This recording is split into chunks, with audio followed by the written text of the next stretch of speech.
Hi hello friends, welcome back to our channel Ratna competitive exams library. This is Ratna. So ఈరోజు వీడియోలో మ్యాథ్స్కి సంబంధించి 100+ bits అయితే మనము పూర్తి వివరణలతో చూసుకుందామండి. సో లాస్ట్ టైం ఏదైతే తెలంగాణ టెట్ ఉందో ఇదే మోడల్లో అయితే మనకి ప్రశ్నలు ఇవ్వడం జరిగింది. జస్ట్ ఓన్లీ నెంబర్స్ మాత్రమే మార్చారు, బట్ ఇవే మోడల్ ప్రశ్నలు అయితే అలా దిగిపోయి తెలంగాణ టెట్కి సంబంధించి. సో అసలు ఎవరు కూడా మిస్ చేసుకోకండి ఇంత మంచి అవకాశాన్ని. సో వీడియోని స్కిప్ చేయకుండా లాస్ట్ వరకు చూడండి. సో వీడియో అనేది మీకు చాలా యూస్ఫుల్ అవుతుంది. ఎగ్జామ్కి వెళ్ళే ముందు మీకు క్విక్ రివిజన్ కింద చాలా యూస్ఫుల్ అవుతుంది ఈ వీడియో అనేది. అలాగే నా ఛానల్ని ఫస్ట్ టైం ఎవరైనా విజిట్ చేస్తున్నట్లయితే నా ఛానల్లో ఆల్మోస్ట్ అన్ని సబ్జెక్ట్స్ టెట్కి అయితే కంప్లీట్ చేసేసాను. ప్రీవియస్ అండ్ ప్రాక్టీస్ బిట్స్ కూడా అన్ని సబ్జెక్ట్స్ కంప్లీట్ చేసేసాను.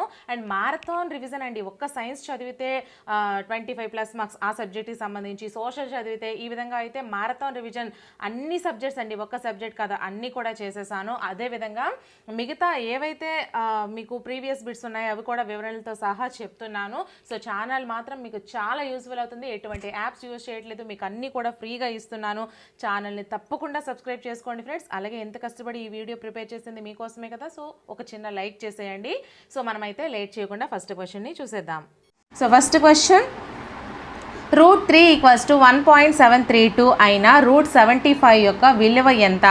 Option 1 8.66, option 2 8.3, option 3 8.5, option 4 9.3. So correct ఆన్సర్ని కామెంట్ చేసేయండి అమ్మా. నేను తర్వాత మీకు ఎక్స్ప్లెనేషన్ ఇస్తాను, ఓకేనా?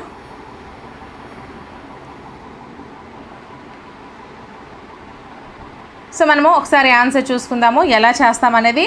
So first one is the right answer అండి. √3 = 1.732 అయిన √75. √75 మనకు అడిగారు. సో √75ని, ఇది నా హ్యాండ్ రైటింగేనండి, మీరు వేరే విధంగా అనుకోవద్దు. నేను ఇక్కడ చెప్పాను అనుకోండి, యాక్చువల్లీ ఇది మొబైల్లో చేస్తున్నా కదా, సో అంత క్లారిటీగా మీకు అంకెలు అనేవి కనిపించవు. నేను ఈ విధంగా పాయింటర్ పెట్టి చెప్పినా కూడా ఇది జస్ట్ గీతలు గీయడానికి తప్ప ఇంకెందుకు అంత బాగుండదు. సో అందుకు నా హ్యాండ్ రైటింగ్తో నేను రాసేసి మరి మీకు ఎక్స్ప్లెనేషన్ ఇస్తున్నాను. సో √75 = √75ను మనం ఎలా రాసుకోవచ్చు? √25 × 3గా రాసుకోవచ్చు కదా. సో √25 × 3 అంటే ఏంటి? √25 × √3గా మనము రాసుకోవచ్చు. √ABని √A × √Bగా రాసుకోవచ్చు కదా. సో అదే ప్రాసెస్లో మనము √25 × 3ని √25 × √3గా రాసుకున్నాము. తర్వాత √25 అంటే ఎంత అండి? 5 కదా.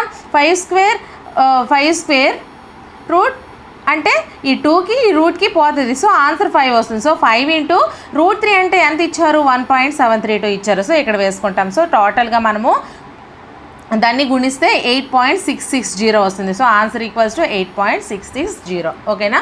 సో నెక్స్ట్ క్వశ్చన్, ఒక చతురస్రాకారపు పొలము వైశాల్యము 7396 చదరపు మీటర్లు అయిన దాని చుట్టుకొలత మీటర్లలో తెలపండి. First one 354, second one 334, third one 444, fourth one 344. So correct ఆన్సర్ని కామెంట్ చేసేయండి.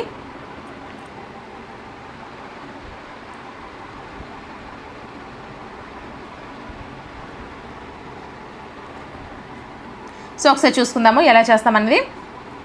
Fourth answer is the right answer అండి. ఒక చతురస్రము యొక్క పొలము వైశాల్యము 7396 చదరపు మీటర్లు, చుట్టుకొలత కనుగొమన్నాడు. సో పొలము వైశాల్యానికి సూత్రం ఏంటండి?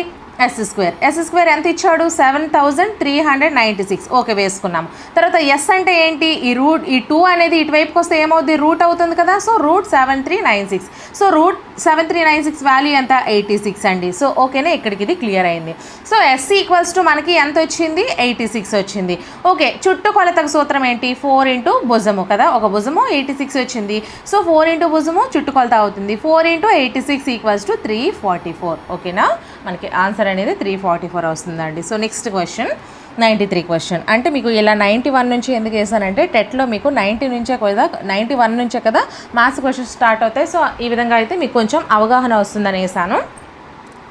సో 3/4A = 5/7B అయిన A:B ఎంత? First one 20:20, second one 21:20, third one 20:21, fourth one 10:11. So correct ఆన్సర్ని కామెంట్ చేసేయండి.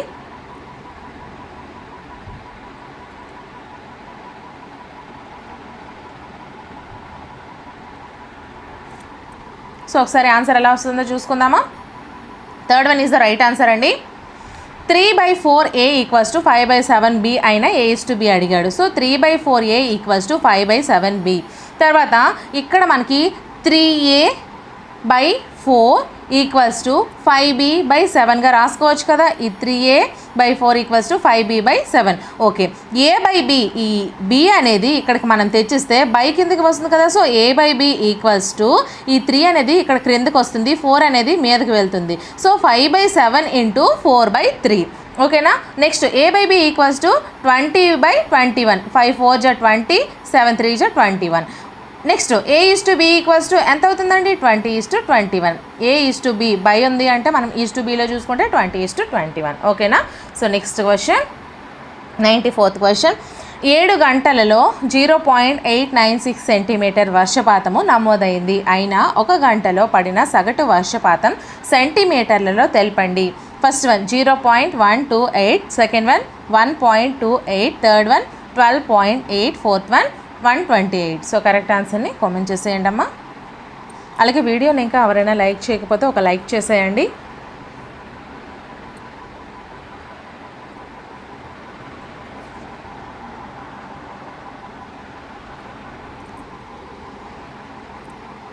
సో ఆన్సర్ ఒకసారి చూసుకుందాము. First one is the right answer అండి. 7 గంటలలో మనకి 0.896 వర్షపాతం పడింది. అయితే 1 గంటలో ఏం చేస్తారండి? 0.896/7 వేస్తారు.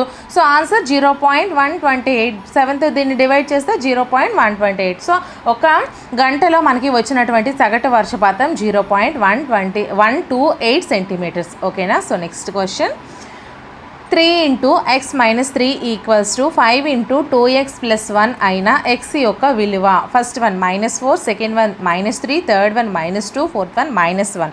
సో కరెక్ట్ ఆన్సర్ని కామెంట్ చేసేయండి.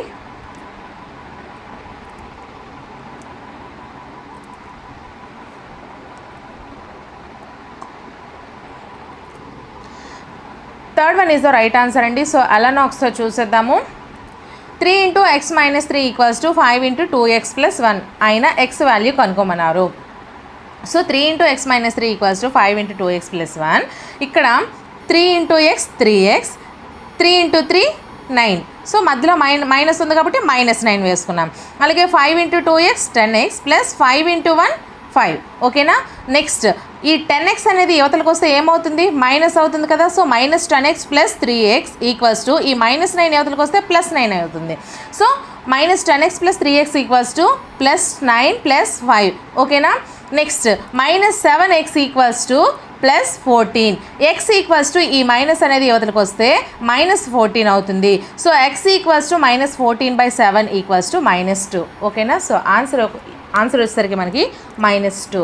సో నెక్స్ట్ క్వశ్చన్, దీర్ఘ చతురస్రం యొక్క పొడవు మరియు వెడల్పులు 5x + 4 మీటర్స్ మరియు x - 4 మీటర్స్ అయిన దాని చుట్టుకొలత మీటర్లలో తెలపండి. First one 8x, second one 7x, third one 14x, fourth one 12x. So correct ఆన్సర్ని కామెంట్ చేసేయండి.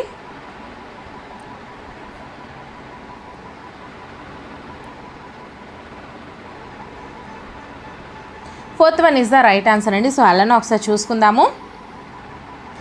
దీర్ఘ చతురస్రం యొక్క పొడవు వెడల్పులు ఇచ్చాడండి. 5x + 4 మీటర్స్ మరియు x - 4 మీటర్స్ అయినా చుట్టుకొలత కనుగొమన్నాడు. సో చుట్టుకొలతకు మనకు సూత్రం ఏంటంటే 2 × l + b కదా. సో 2 × l ఎంత ఇచ్చాడు? 5x + 4 ఇచ్చాడు. b ఎంత ఇచ్చాడు? x - 4 ఇచ్చాడు. సో 2 × 5x + 4 + x - 4 వేసుకున్నాము.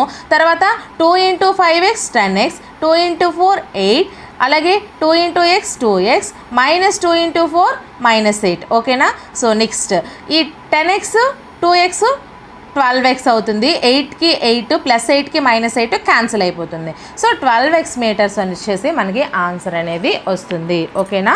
So next question, 3x degrees మరియు 2x - 5 డిగ్రీస్లు పూరక కోణాలైన x యొక్క విలువ డిగ్రీలలో. First one 19, second one 20, third one 21, fourth one 22. So correct ఆన్సర్ని కామెంట్ చేసేయండి.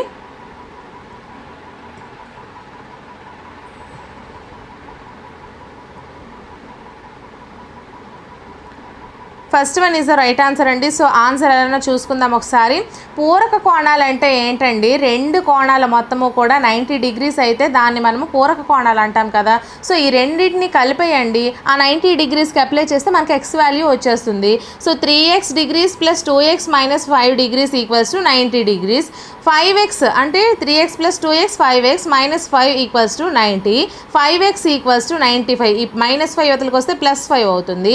సో x ఈక్వల్స్ టు 95/5 అంటే ఏమొస్తుంది, 19 వస్తుంది. ఓకేనా. So answer equals to 19 degrees, 19 డిగ్రీలు. So next question. ట్రయాంగిల్ ఏబీసీలో angle A equals to 30 degrees, angle B equals to 45 degrees అయినా angle C డిగ్రీలలో తెలపండి. First one 95, second one 100, third one 105, fourth one 110. So correct ఆన్సర్ని comment చేసేయండి.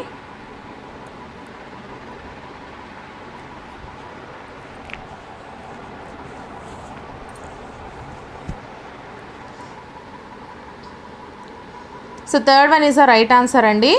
So అలానే ఒకసారి చూసేద్దాము. ట్రయాంగిల్ ఏబీసీలో మొత్తం కోణాలు ఎంత అండి, ఒక త్రిభుజం యొక్క కోణాలు మొత్తం 180 డిగ్రీస్ కదా. So angle A plus angle B plus angle C equals to మొత్తం మనకి ఇచ్చాడు కదా, యాంగిల్ సిని కనుగొమన్నాడు. సో మనం ఒకసారి కనుక్కుందాం. మొత్తం 180 డిగ్రీస్ అయితే angle B plus angle C, angle A plus angle B plus angle C equals to 180 degrees. తర్వాత యాంగిల్ ఏ ఎంత ఇచ్చాడు, 30 ఇచ్చాడు. యాంగిల్ బి ఎంత ఇచ్చాడు, 45 ఇచ్చాడు. యాంగిల్ సిని కనుగొమన్నాడు. So 30 plus 45 plus C equals to 180 degrees. 30 plus 45 75 plus C equals to 180 degrees. C equals to 180 minus 75. ఈ 75 అనేది అవతలకు వస్తే మైనస్ అవుతుంది కదా. So 180 minus 75, C equals to 105. ఓకేనా. So answer equals to 105 degrees. So next question.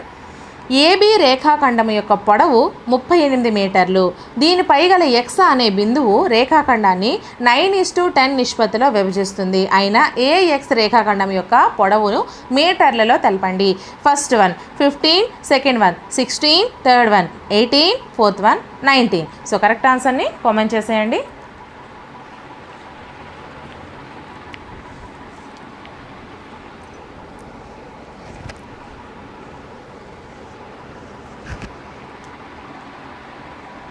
Third one is the right answer అండి. So అలానే ఒకసారి చూసేద్దాము మనము.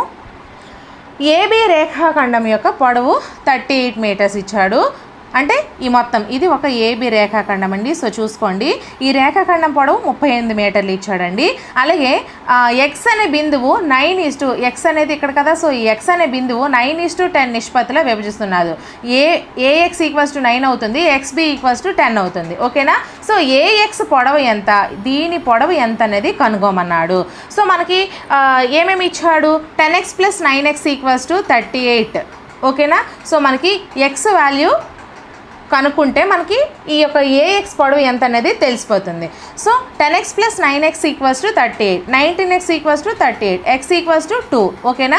ఎక్స్ వాల్యూ మనకి ఎంత వచ్చింది, 2 వచ్చింది. సో ఎక్స్ వాల్యూ 2 వస్తే ఏఎక్స్కి మనకి ఎంత నిష్పత్తి ఇచ్చాడు, 9 అనేది నిష్పత్తి ఇచ్చాడు. So 9 × 2 equals to 18. So answer equals to 18 అండి. 18 మీటర్స్ అనేది మనకి ఇక్కడ పొడవు అవుతుంది. ఓకేనా. So next question. గత సంవత్సరం 1000 వస్తువుల ధర 5000, ఈ సంవత్సరం ఆ వస్తువుల ధర 4000కు పడిపోయింది. వాటి ధరలో తగ్గుదల శాతం ఎంత? First one 10, second one 15, third one 20, fourth one 25. So correct ఆన్సర్ని కామెంట్ చేసేయండి.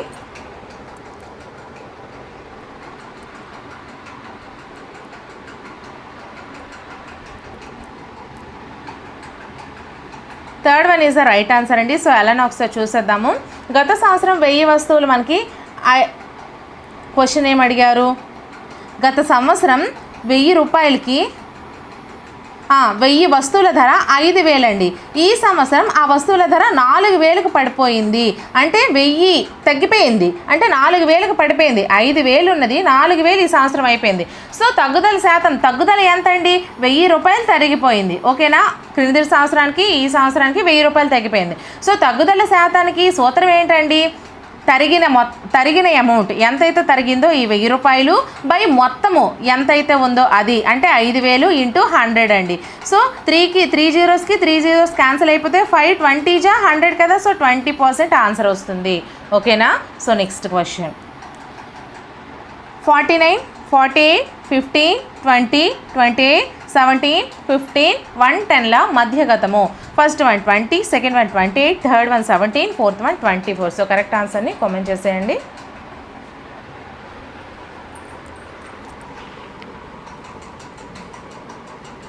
So fourth one is the right answer అండి. సో అలానే ఒకసారి చూసేద్దాము.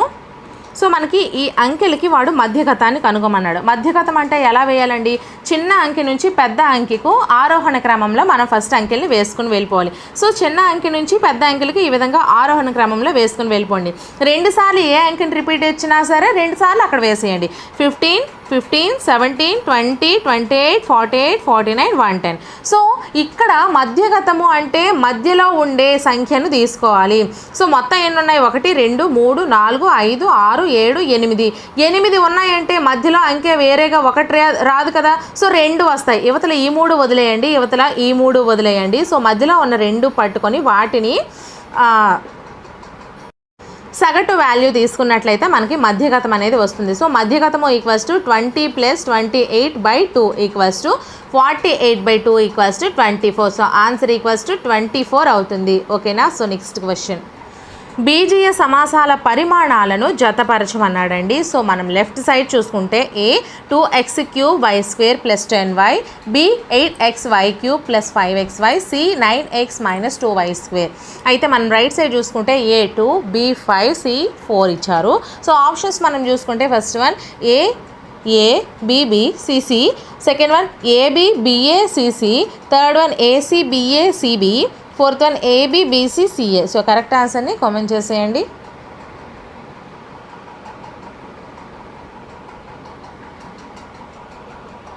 So fourth one is the right answer అండి. ఎలానో ఒకసారి చూసేద్దాము. మనకి బీజీయ సమాసాలకి వాటి యొక్క ఘాతాలు పరిమాణాలని అడిగాడు. సో మనం ఎలా చేస్తామంటే, ఫర్ ఎగ్జాంపుల్ ఇది మనం తీసుకుంటే దీంట్లో హయ్యెస్ట్ మనకి ఏదైతే ఉందో దాన్ని యాడ్ చేస్తే ఆ వచ్చేదాన్నే మనము పరిమాణాలుగా తీసుకుంటాము. 2x³ y² అనేది హయ్యెస్ట్ ఉంది, ఇది అనేది మనకి ఘాతం తక్కువ ఉంది కాబట్టి ఈ 2 కలపండి. 3 + 2 = 5. ఓకేనా. అలాగే మనకి ఇంకొక సమీకరణం ఏంటి? 8xy³ + 5xy. ఇందులో ఘాతం తక్కువ ఉంది కాబట్టి ఈ xy³ ఇది yకి క్యూబ్ వచ్చింది. ఓకే, xకి ఏమీ లేదు అంటే 1 ఉంది కదా. సో 1 + 3 = 4 అవుతుంది. అలాగే 9x - 2y²లో xకి అనేది లేదు కాబట్టి 2y²లో ఓన్లీ 1 మాత్రమే ఉంది, x లేదు కాబట్టి yకి మాత్రమే స్క్వేర్ ఉంది కాబట్టి 2 మాత్రమే అవుతుంది. అలాగే x కూడా ఉందనుకోండి 2, సో 2 + 1 3 అవుద్ది. బట్ ఇక్కడ ఏం లేదు, ఓన్లీ y ఉంది కాబట్టి దాని ఘాతం హైయెస్ట్లో ఉంది కాబట్టి 2నే మనము తీసుకుంటాము. ఓకేనా, అర్థమైంది కదా. సో నెక్స్ట్ క్వశ్చన్, 3x = 5 అయినా 3x + 3 యొక్క విలువ ఎంత? First one 27, second one 81, third one 135, fourth one 243. So correct ఆన్సర్ని కామెంట్ చేసేయండి.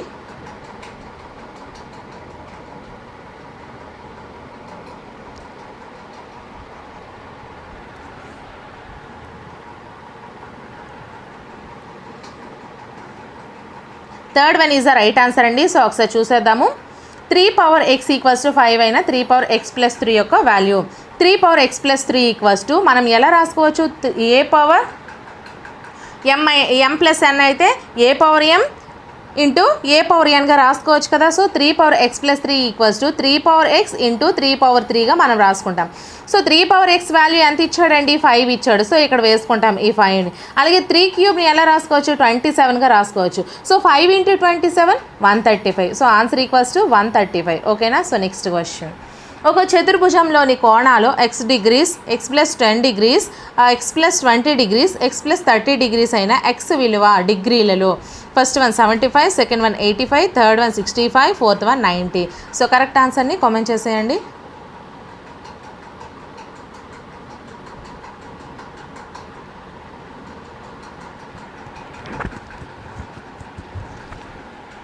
So first one is the right answer అండి. ఎలానో ఒకసారి చూసేద్దాము.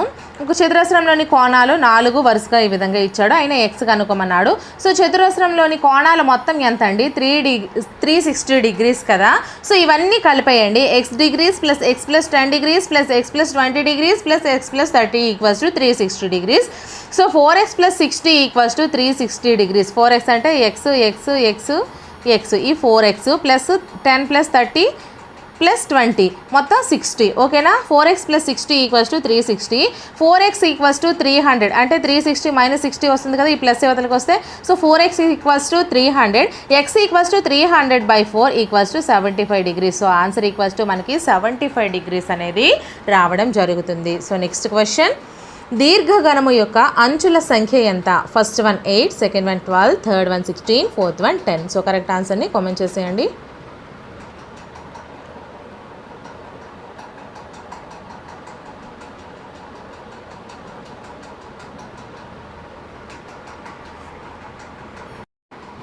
సో దీర్ఘఘనం యొక్క అంచుల సంఖ్య చేసేసారా? ఆన్సర్ ఈక్వల్స్ టు 12 అండి. Second one is the right answer అవుతుంది. సో అలానే ఒకసారి చూసేద్దాము, మీకు కలర్ చేంజ్ చేస్తున్నాను. సో ఇది 1, 2, 3, 4, 5, 6, 7, 8, 9, 10, 11. ఇది 11 అండి.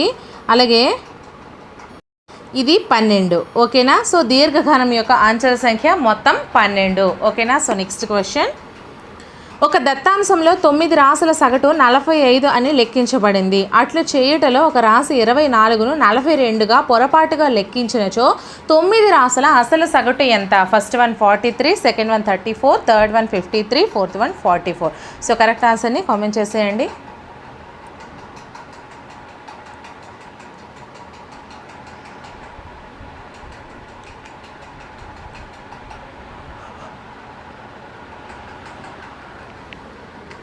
First one is the right answer అండి. ఎలానో చూసేద్దాము.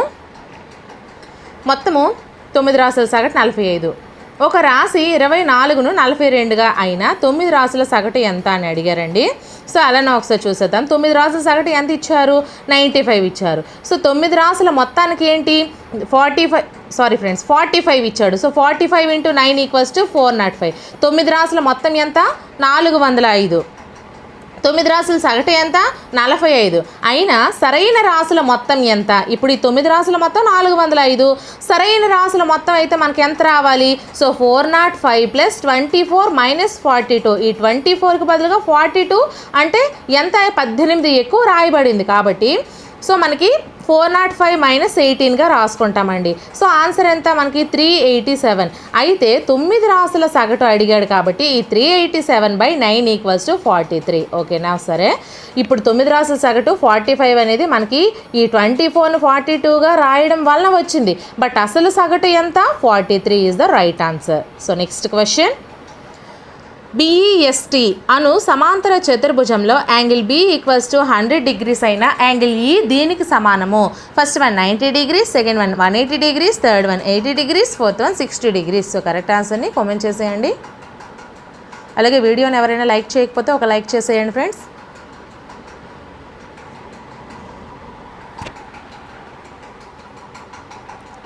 Third one is the right answer అండి. ఎలానో ఒకసారి చూసేద్దాము. సో BEST అని సమాంతర చతుర్భుజంలో angle B equals to 100 degrees. So మనకి ఇది ఒక BEST అని ఒక సమాంతర చతుర్భుజం అండి. ఇక్కడ ఏమి ఇచ్చాడు? యాంగిల్ B ఇచ్చాడండి. యాంగిల్ B అనేది మనకి ఎంత ఇచ్చాడు? 100 డిగ్రీస్ ఇచ్చాడు. సో ఇక్కడ మనకి రూల్స్ చూసుకుంటే సమాంతర చతుర్భుజంలో ఎదురెదురు కోణాలు సమానమండి. ఈ ఎదురెదురు కోణాలు ఏవైతే ఉన్నాయి ఈ కోణాలు అలాగే ఈ కోణాలు సమానంగా ఉంటాయి. అలాగే ఆసన్న కోణాల మొత్తం 180 డిగ్రీస్. ఆసన్న కోణాలు అంటే ఏంటండి? ఇలాగా ఈ కోణము ఈ కోణము ఈ రెండు కోణాలు మొత్తం 180 డిగ్రీస్ అవ్వాలి. అవుతున్నాయి కదా, కాబట్టి 100 ఇక్కడ మనం వేసుకుంటే ఈ పక్కది ఎంత అవ్వాలి? 80 అవ్వాలి. కాబట్టి 80 వేసుకున్నాం. సో మనకి ఎదురెదురుగా కూడా మనకి 80, 80, 100, 100 వచ్చాయి. సో ఇది రూల్. కాబట్టి మనకి ఏమి ఇచ్చాడు? యాంగిల్ E చెప్పమన్నాడు. యాంగిల్ E ప్లేస్లో ఎంత ఉంది? 80 ఉంది. So answer equals to 80 degrees ఓకేనా. సో నెక్స్ట్ క్వశ్చన్, చతురస్రం యొక్క భ్రమణ సౌష్ఠవ పరిమాణము. First one 3, second one 4, third one 5, fourth one 6. So correct ఆన్సర్ని కామెంట్ చేసేయండి.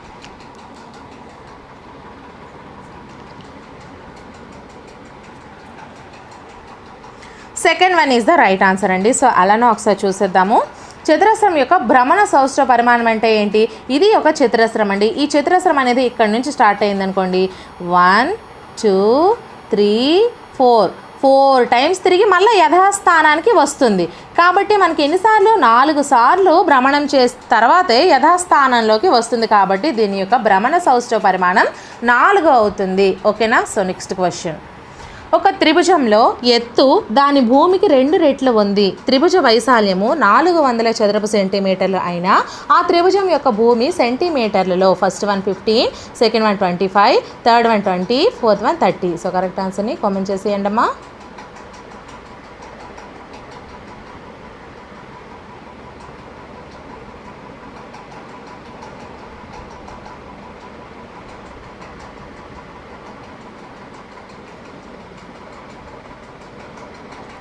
So third one is the right answer అండి. సో అలానే ఒకసారి మనం చూసేద్దాము.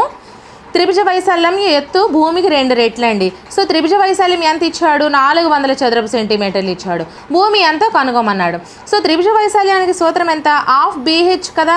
హాఫ్ BH త్రిభుజ వైశాల్యం ఎంత ఇచ్చాడు? 400 ఇచ్చాడు. So half BH equals to 400. Half into B ఎంత ఇచ్చాడు? భూమి అనేది ఎత్తు అనేది భూమికి 2 రెట్లు ఇచ్చాడు. ఎత్తు అనేది భూమికి 2 రెట్లు. సో భూమి x అనుకుంటే ఎత్తు ఎంత అవుద్ది? 2x అవుతుంది. So half into x into 2x. ఈ 2కి 2 క్యాన్సిల్ అయిపోతే x ఇంటూ x స్క్వేర్ 400 వేస్తాము. సో x ఈక్వల్స్ టు ఈ స్క్వేర్ అనే దేవతలకు వస్తే రూట్ అవుతుంది. So x equals to root 400. So x equals to 20 centimetres. ఓకేనా. So answer equals to 20 centimetres. So ఈ 400ని రూట్ 400 అంటే ఎలా రాసుకుంటామండి?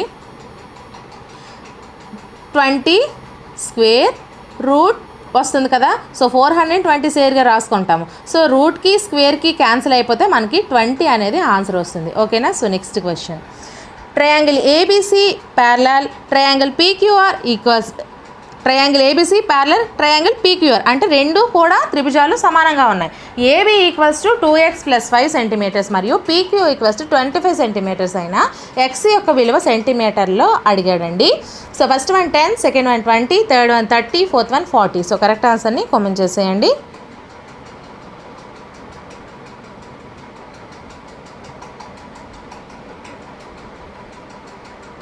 So first one is the right answer అండి. ఎలానో ఒకసారి చూసేద్దాము. So triangle ABC triangle PQR మనకి ఏబి ఇచ్చాడండి, అలాగే PQ ఇచ్చాడు. సో మనకి x వాల్యూ కనుగొమన్నాడు. 2x + 5 మనకి ఏమి ఇచ్చాడు? ఏబి ఇచ్చాడు కదా. So AB equals to PQ. మనకి ట్రయాంగిల్స్ అనేవి రెండు సమానంగా ఉన్నాయి. సో ఏబి అన్నా PQ అన్నా సమానం. So 2x + 5 equals to 25 centimetres. So 2x equals to 25 - 5 20. So x equals to 10 metres. ఓకేనా. సో ఆన్సర్ 10 అవుతుందండి. రెండు ప్యారలల్గా ఉండేటప్పుడు భుజాలు కూడా మనకి సమానం కాబట్టి ఏబి భుజం 2x + 5 అనేది ఒక దగ్గర ఇస్తే PQ అనేది 25 సెంటీమీటర్స్ ఇచ్చాడు. So 2x + 5 equals to 25 centimetres అవుతుంది కదా. సో అలా వాల్యూ చేసుకుని మనం ఆన్సర్ చేయాలి. So next question. సునీత 5,000ను 12% వడ్డీకి అప్పుగా తీసుకుంది. 1 సంవత్సరం తర్వాత ఆమె చెల్లించవలసిన వడ్డీ రూపాయల్లో. First one 800, second one 700, third one 750, fourth one 600. So correct ఆన్సర్ని కామెంట్ చేసేయండి.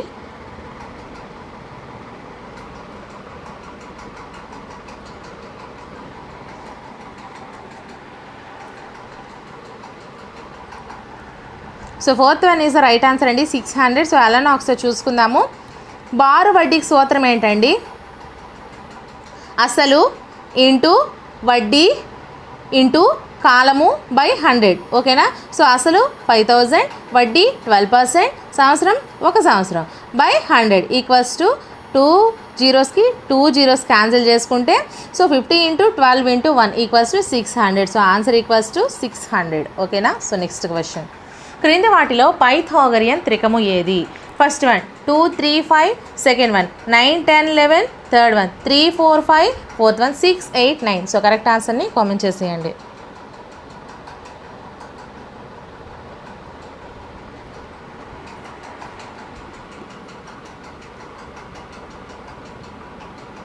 So third one is the right answer అండి. ఎలానో చూసుకుందాము. అసలు పైథాగోరియన్ త్రికం అంటే ఏంటి? 3² + 4² ఈక్వల్స్ టు 5² అవ్వాలి. సో 3² అంటే 9, 4² అంటే 16 ఈక్వల్స్ టు 5² అంటే ఎంత? 25. So 19 + 6 25, 25 equals to 25. So answer అనేది సో వచ్చింది. సో అందుకు పైథాగోరియన్ త్రికం అని దీన్ని అంటాం. So next question. 4096 యొక్క ఘనమూలమునకు సమానమైనది ఏది? First one 18, second one 16, third one 26, fourth one 36. So correct ఆన్సర్ని కామెంట్ చేసేయండి.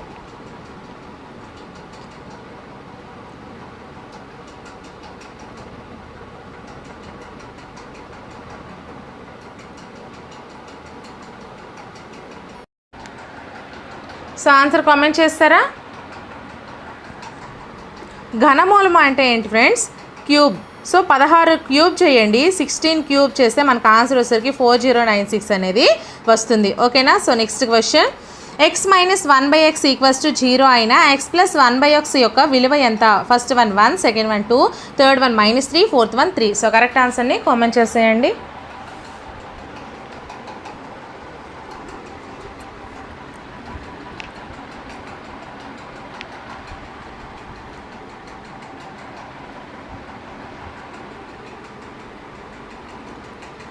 Second one is the right answer అండి. సో అలానే ఒకసారి చూసేద్దాము. x minus 1/x equals to 0 అయినా x ప్లస్ 1/x అడిగాడండి. So x minus 1/x equals to 0 అంటే x plus 1/x whole square equals to x plus 1/x whole square equals to x minus 1/x whole square plus 4గా మనము రాసుకోవచ్చు కదా ఈ సూత్రం ప్రకారము. సో x మైనస్ 1/x ఎంత ఇచ్చాడు? 0 ఇచ్చాడు. సో ఈ 0ని ఇక్కడ వేసుకుంటాం, 0 square plus 4 equals to 0 plus 4 మనకి వచ్చింది. అలాగే x plus 1/x whole square equals to 4 అంతే కదా. ఈ x ప్లస్ 1/x హోల్ స్క్వేరే మనకి ఆన్సర్ అనేది 4గా వచ్చింది. So x plus 1/x whole square equals to 4 అయినా x plus 1/x whole square equals to 2 స్క్వేర్గా రాసుకోవచ్చు కదా. ఈ స్క్వేర్కి పోతే x plus 1/x equals to 2, answer equals to మనకి 2 వచ్చింది. ఓకేనా? సో నెక్స్ట్ క్వశ్చన్, సాధారణంగా ప్రాజెక్ట్ యొక్క లక్షణం కానిది అంటే ప్రకల్పన యొక్క లక్షణం కానిది. ఫస్ట్ వన్ కృత్యాల సమాహారము, సెకండ్ వన్ ఉపాధ్యాయునిచే నిర్వహించబడేది, థర్డ్ వన్ పనిచేస్తూ నేర్చుకోవడం, ఫోర్త్ వన్ లక్ష్యాధారంగా ఉంటుంది. సో కరెక్ట్ ఆన్సర్ని కామెంట్ చేసేయండి.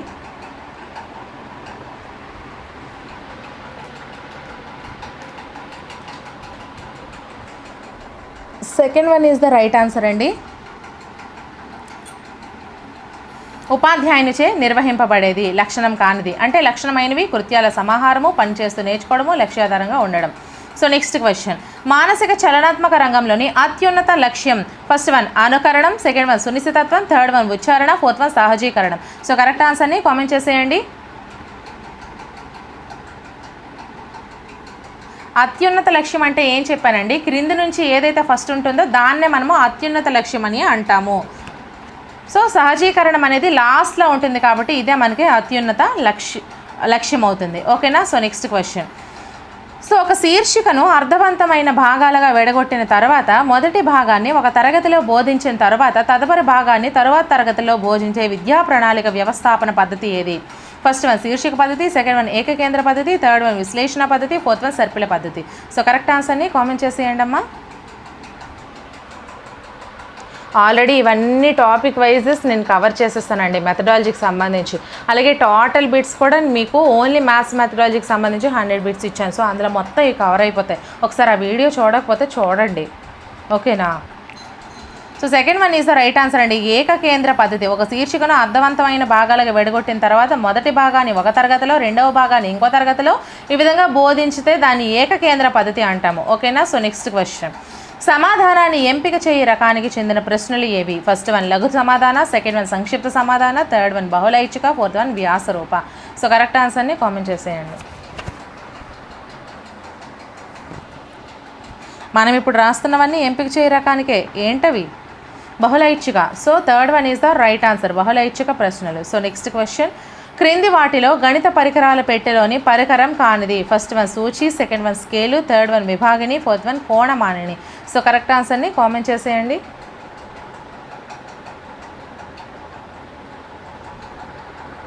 చిన్నప్పుడు పట్టుకుని వెళ్ళేవాళ్ళం కదా కంసెస్ బాక్స్, అందులో ఏం లేదో చెప్పండి.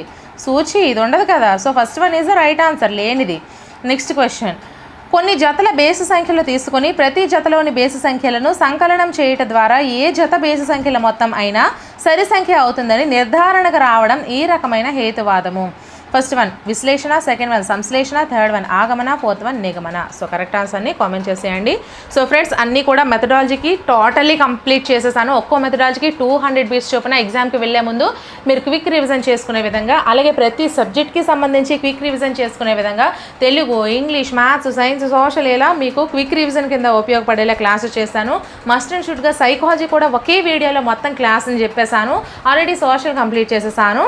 మొత్తం నేను కంప్లీట్ చేసేసినట్టే. ఎగ్జామ్ టెట్కి వెళ్ళే లోపు. సో ఇవన్నీ కూడా నా ప్లేలిస్ట్లన్నీ ఈ వీడియో డిస్క్రిప్షన్లో ప్రొవైడ్ చేస్తాను, అవన్నీ ఒకసారి చూసుకొని వెళ్ళండి. మ్యాక్సిమం మంచి మార్క్స్ అయితే మీరు స్కోర్ చేసేయచ్చు.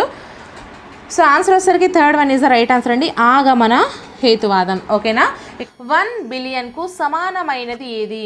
Option 1 10 millions, option 2 100 millions, option 3 1000 lakhs, option 4 10,000 lakhs. So correct ఆన్సర్ని కామెంట్ చేసేయండి. మీకు ఒక 5 seconds అయితే నేను టైం ఇస్తాను ఫ్రెండ్స్, ఎందుకు అంటే ఫస్ట్ మీరు ట్రై చేయండి లెక్కల్ని, తర్వాత నేను చెప్తాను. ఓకేనా. So fourth one is the right answer అండి.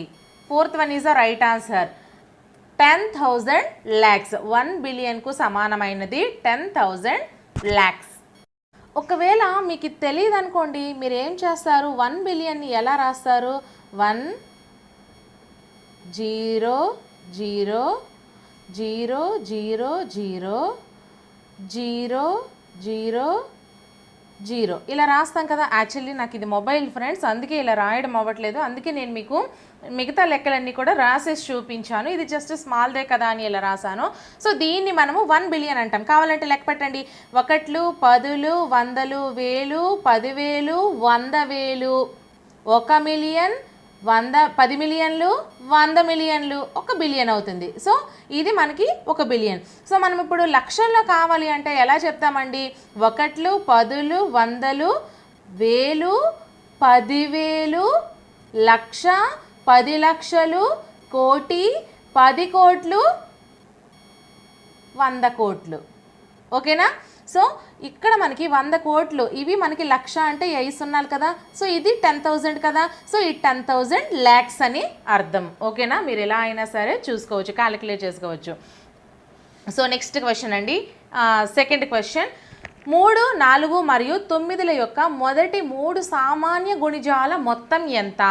సామాన్య గుణిజాల మొత్తం, మొదటి 3 సామాన్య గుణిజాల మొత్తం కనుగొమన్నాడు. So option 1 108, option 2 144, option 3 216, option 4 252. So correct ఆన్సర్ని మీరు కామెంట్ చేసేయండి, తర్వాత నేను ఎక్స్ప్లెనేషన్ ఇస్తాను. అలాగే వీడియోని మాత్రం ఒక చిన్న లైక్ చేసేయండి ఫ్రెండ్స్.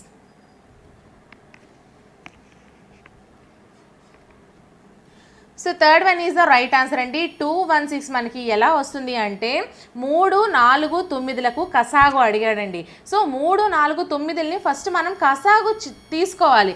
ఎందుకంటే వాడు ఏమడిగాడు, మనకి ఈ యొక్క సామాన్య గుణిజాలు మొత్తం అడిగాడు కాబట్టి మనము కసాగు తీసుకోవాలి. వీటి యొక్క కసాగు ఎంత అవుతుంది? 36 అవుతుంది. మీకు తెలుసు కదా కసాగు ఎలా చేయాలో. 3 4 9 కసాగు ఎలా చేస్తాము? 3 1 జా 3, ఇలా 4 వదిలేస్తాము, డివైడ్ కాదు కాబట్టి 3 3 జా 9, 3 3 జా 9. సో ఓకేనా. సో దీన్ని మళ్ళీ అవ్వదండి, ఎందుకు అంటే ఆల్రెడీ అన్నీ ఉన్నాయి కాబట్టి. సో 3 4 12, 12 3 36. సో అందుకు మనకి ఇక్కడ కసాగు అనేది 36 వచ్చింది. సో మీకు అర్థమైంది కదా. సో కసాగు ఎలా వచ్చింది అనేది. సో మనకి కసాగు ఎంత అవుతుందండి? 36. నెక్స్ట్ ఏం చేస్తాము? సో మనకి ఈ 36 కసాగు అయితే వాడు ఏం అడిగాడు? మొదటి 3 గుణిజాలు అడిగాడు కదా. సో 36 × 1 36 × 2 ప్లస్ 36 × 3 చేస్తే మనకి ఆన్సర్ అనేది వచ్చేస్తుంది. So 36 1 36, 36 2 72, 36 3 108, 36 plus 72 plus 108 equals to 216. Answer equals to 216 అనేది మనకి ఆన్సర్ అవుతుంది. So next question, third question. 2:3ను శాతంగా మార్చగా. Option 1 200/3%, option 2 200/3%, option 3 2/300%, fourth one 100/3%. So correct ఆన్సర్ని కామెంట్ చేసేయండి.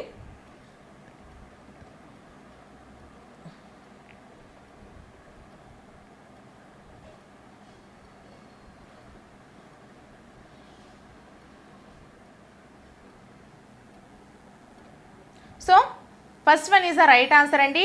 200/3%. మనకి ఎలా వస్తుంది? 2/3 × 100 వేస్తాం. 2:3 ఇచ్చాడు కదా. 2:3 అంటే ఏంటండి? 2/3 అని అర్థము. ఈ 2/3 × 100 ఈక్వల్స్ టు 200/3%. ఈ విధంగా అయితే మనకి వస్తుంది. So next question. 3/5కు సమానమైన భిన్నం ఏది? మనం ఆప్షన్స్ చూసుకుంటే first one 5/3, second one 9/25, third one 9/15, fourth one 13/15. So correct ఆన్సర్ని కామెంట్ చేసేయండి.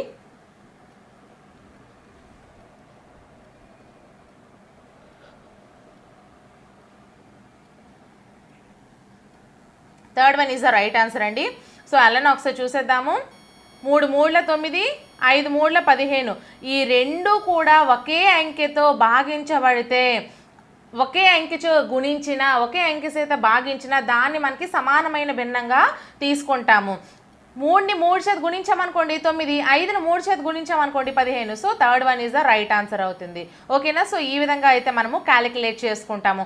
3/5 ఇంటూ 3/3 రెండు కూడా ఒకే అంకెతో గుణిస్తే దానికి వచ్చే దాన్ని మనము సమానమైన భిన్నంగా తీసుకుంటాం. అలాగే భాగించినా కూడా మనకి ఇప్పుడు దీన్ని ఈ 9/15ని డివైడెడ్ బై 3 తీసుకున్నాం అనుకోండి, అప్పుడు ఆన్సర్ మనకి 3/5 వస్తుంది. సో గుణించినా భాగించినా ఒకే అంకెతో మనకి ఏదైనా సరే ఆన్సర్ వస్తే దాన్ని మనం సమానమైన భిన్నంగా తీసుకుంటాము. సో నెక్స్ట్ క్వశ్చన్ ఏం చేస్తాం, 95th క్వశ్చన్ అంటే 5th క్వశ్చన్. సో -62, -37, -12 డాష్ క్రమంలో తర్వాత సంఖ్య. సో -62, -37, -12 తర్వాత ఏ సంఖ్య వస్తుంది ఇక్కడ అని అడిగాడు. సో ఆప్షన్స్ మనం చూసుకుంటే first one 25, second one 13, third one 0, fourth one -13. So correct ఆన్సర్ని కామెంట్ చేసేయండి.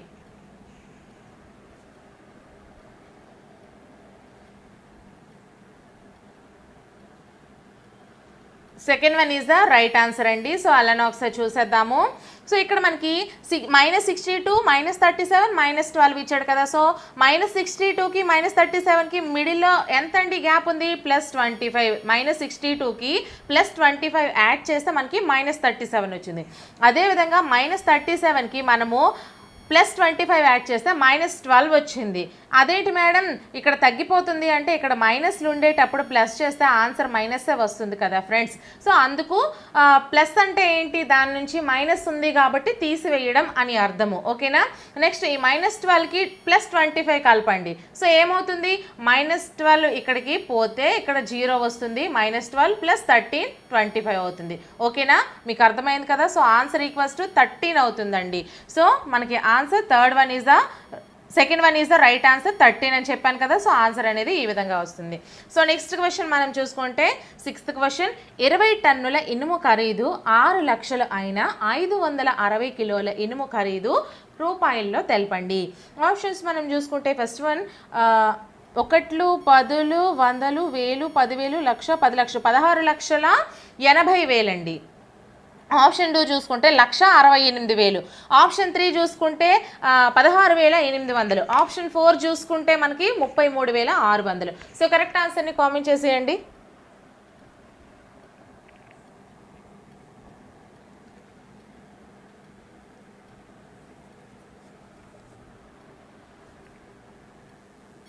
Third one is the right answer అండి. సో అలానే ఒకసారి చూసేద్దాము. 20 టన్నుల ఇనుము ఖరీదు ఎంత ఇచ్చాడండి, 6 లక్షలు ఇచ్చాడు.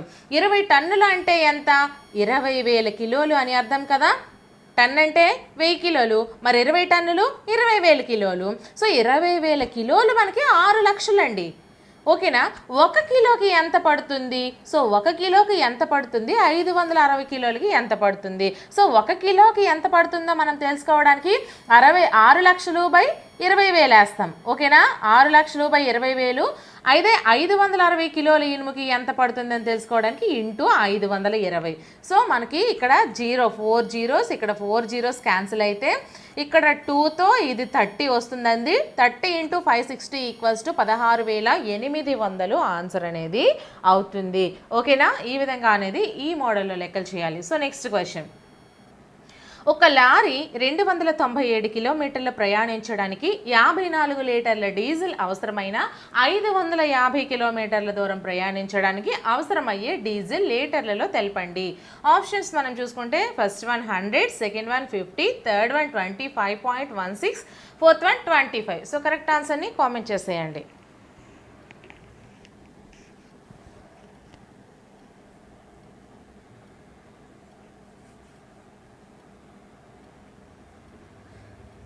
First one is the right answer అండి. సో ఎలా ఒకసారి చూసేద్దాము. 54 లీటర్లతో ప్రయాణించిన దూరం ఎంత ఇచ్చాడు? 295 కిలోమీటర్లు. సో డాష్ లీటర్లతో ప్రయాణించిన దూరం 550 కిలోమీటర్లు. ఇక్కడ మనము దీన్ని ఎక్స్ అనుకుందామండి. So x equals to 54 into 550/297. ఎందుకు ఇలా చేసాము అంటే మనకి 54 లీటర్లతో 297 కిలోమీటర్లు ప్రయాణించింది కాబట్టి మరి 1 లీటర్తో ఎన్ని కిలోమీటర్లు ప్రయాణం చేస్తుంది? ఓకేనా?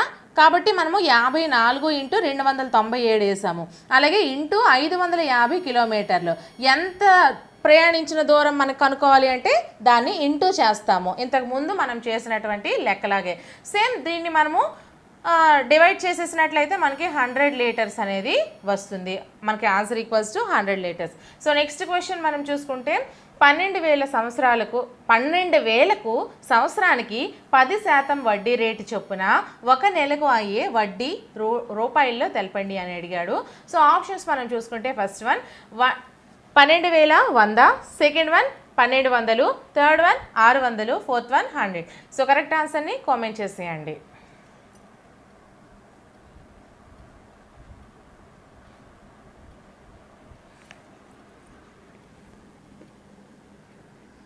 So fourth one is the right answer అండి. సో ఎలానో ఒకసారి చూసేద్దాము.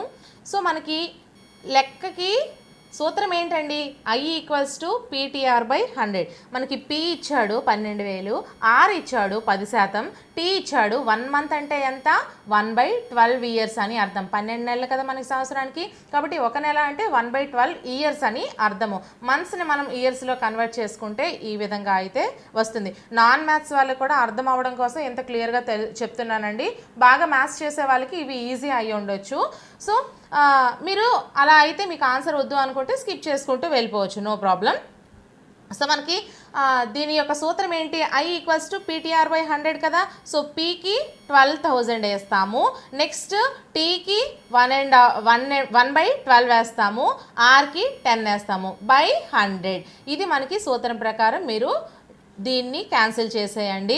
సో 0కి 0 పోతుంది. సో ఈ విధంగా చేసుకుంటూ పోతే మనకి 100 అనేది ఆన్సర్ అవుతుంది. సో మనకి 100 అనేది ఆన్సర్ అనేది అవుతుందండి.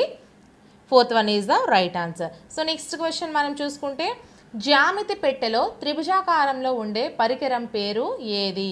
ఫస్ట్ వన్ కోణమానిని, సెకండ్ వన్ వృత్తలేఖిని, థర్డ్ వన్ విభాగిని, ఫోర్త్ వన్ మూలమట్టం. సో కరెక్ట్ ఆన్సర్ని కామెంట్ చేసేయండి.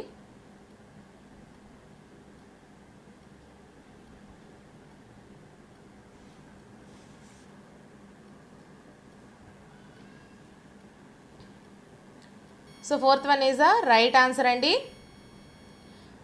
వృత్తలేఖిని ఎలా ఉంటుందో మీకు తెలుసు కదా. వృత్తం గీస్తాము. సో ఇలా ఉండి ఇక్కడ పెన్సిల్ పెట్టుకొని చేస్తాము. కోణమాలిని కూడా సేమ్ మనకి అదే విధంగా ఉంటుంది. విభాగిని కూడా సేమ్ మనకి అదే విధంగా ఉంటుంది. కానీ మూలమట్టం వచ్చేసరికి మనకి ఈ విధంగా 2 కాంసెస్ బాక్స్లో ఇస్తారు కదా.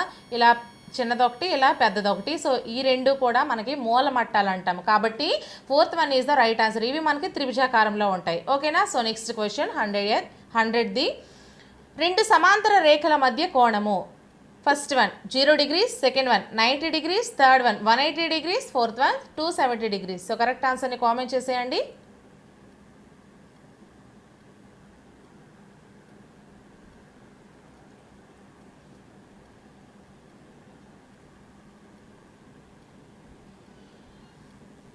First one is the right answer అండి. 0 degrees. ఎందుకు అంటే 2 సమాంతర రేఖలు అన్నాడండి. సమాంతర రేఖలు ఎలా ఉంటాయి? ఇలా ఉంటాయి. ఎప్పటికీ ఈ సమాంతర రేఖలు అనేవి కలుసుకోవు. కాబట్టి దీని యొక్క మధ్య కోణము 0 degrees అనేది అవుతుంది. ఓకేనా? సో నెక్స్ట్ క్వశ్చన్ ఒక చతుర్భుజంలో 3 కోణాలు వరుసగా 55 degrees, 65 degrees మరియు 105 degrees అయిన 4వ కోణం ఎంత?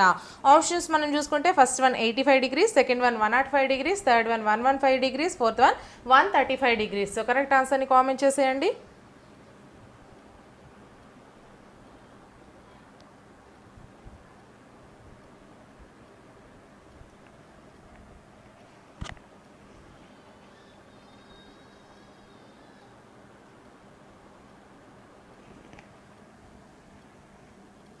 Fourth one is the right answer అండి, 135 డిగ్రీస్. సో ఎలానో ఒకసారి చూసుకుందాము.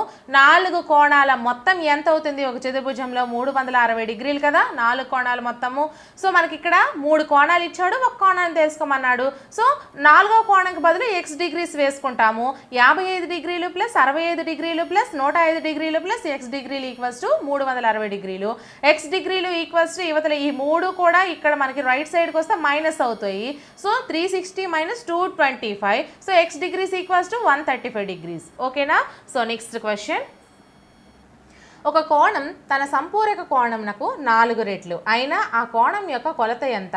Option 1 36 degrees, option 2 72 degrees, option 3 108 degrees, option 4 144 degrees. So correct ఆన్సర్ని కామెంట్ చేసేయండి.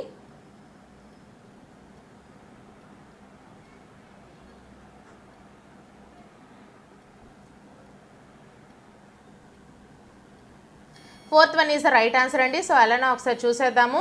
సో ఒక కోణంకి ఎక్స్ డిగ్రీస్, సంపూరక కోణం అంతే ఎంత అండి? 180 డిగ్రీస్ మైనస్ ఎక్స్ డిగ్రీస్, అంతే కదా. ఒక కోణాన్ని మనం X degree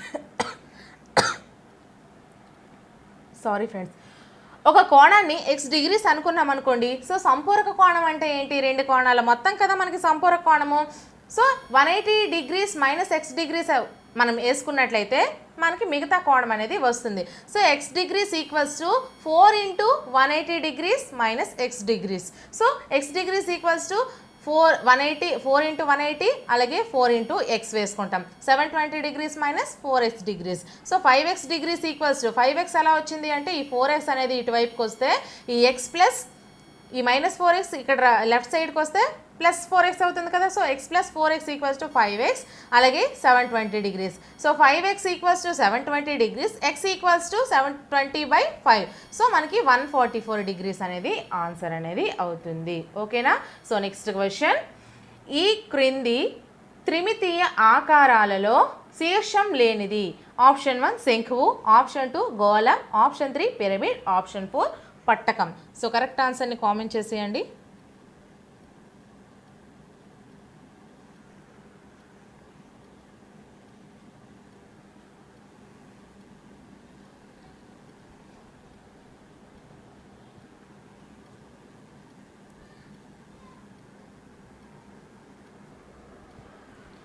so second one is the right answer అండి. త్రిమితీయ ఆకారాలలో శీర్షం అనేది లేనిది మనకి గోళం అనేది అవుతుంది. గోళం అంటే ఇలా ఉంటుంది కదా. సో దీనికి శీర్షం అనేది ఉంటుందా? ఉండదు. ఓకేనా? శీర్షం అంటే ఏ విధంగా వస్తుంది? ఇలా ఒక కోన్ రూపంలో వస్తే దాన్ని శీర్షం అంటారు. ఈ భాగాన్ని మనము శీర్షం అంటాము. కానీ గోళానికి మనకి శీర్షం అనేది ఉండదు. శంఖువు అంటే ఇలా ఉంటుంది కాబట్టి దీనికి ఉంటుంది శీర్షం. పిరమిడ్ కూడా సేమ్ మనకి ట్రయాంగిల్ రూపంలోనే ఉంటుంది కాబట్టి దీనికి కూడా మనకి శీర్షం అనేది ఉంటుంది. పట్టకము అంటే ఏంటి? పట్టకం మనకి ఎటువంటి ఆకారంలో అయినా ఉండొచ్చు. సో కాబట్టి దానికి కూడా మనకి శీర్షం అనేది ఉంటుంది. కానీ ఇక్కడ గోళం అనే దానికి శీర్షం అనేది ఉండదు. So next question. 3/13 whole power -2 into 3/13 whole power -9 equals to 3/13 whole power 2x + 1 అయిన x విలువ ఎంత? ఆప్షన్స్ మనం చూసుకుంటే option 1 -6, option 2 -5, option 3 5, option 4 6. So correct ఆన్సర్ని కామెంట్ చేసేయండి. అలాగే వీడియోని ఒక చిన్న లైక్ చేసేయండి ఫ్రెండ్స్. ఛానల్ కూడా సబ్స్క్రైబ్ చేసుకోండి. చాలా క్లాసెస్ అండ్ వీడియోస్ చేశాను. మారథాన్ క్లాసెస్ చేశాను, రివిజన్ క్లాసెస్ చేశాను. ఒక్క సబ్జెక్ట్ కాదండి, అన్ని సబ్జెక్ట్స్ ఒకే వీడియోలో మీకు 25 మార్క్స్ ఈజీగా గెయిన్ చేసేసే విధంగా అయితే మీకు ఆ వీడియోస్ క్లాసెస్ తయారు చేశాను. సో ప్రతి ఒక్కరు కూడా అవన్నీ యూజ్ చేసుకోండి. So first one is the right answer అండి, -6 option.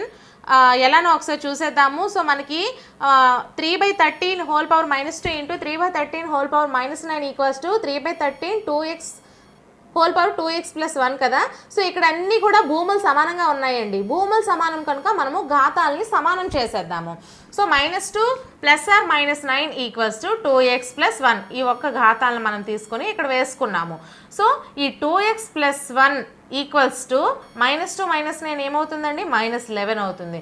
So 2x equals to ఈ +1 యువతలకు వస్తే -1 అవుతుంది కదా. So -12. So x equals to -6. So answer equals to -6 అనేది అవుతుంది. ఓకేనా? So next question. 4x³ minus 5/2 x⁴ plus 3x plus 2 బహుపది యొక్క పరిమాణం ఎంత? సో ఆప్షన్స్ మనం చూసుకుంటే first one -5/2, option 2 3, option 3 4, option 4 2. So correct ఆన్సర్ని కామెంట్ చేసేయండి.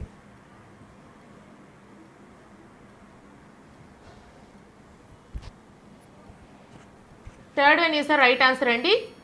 బహుపది యొక్క పరిమాణము ఏంటి అంటే మనం ఎలా చూసుకోవాలి అంటే ఇచ్చిన దాంట్లో దేనికైతే ఎక్కువ ఘాతం ఉందో దాని యొక్క పరిమాణంగా బహుపది యొక్క పరిమాణంగా తీసుకుంటాము. ఓకేనా? ఆల్రెడీ ఇంతకు ముందు వీడియోలో కూడా నేను చెప్పాను ఎలా లెక్క కట్టాలి అని. So third one is the right answer అంటే ఆప్షన్ 4 మనకి ఆన్సర్ 4 అవుతుంది. ఆప్షన్స్ చూసుకుంటే థర్డ్ వన్ రైట్ అవుతుంది.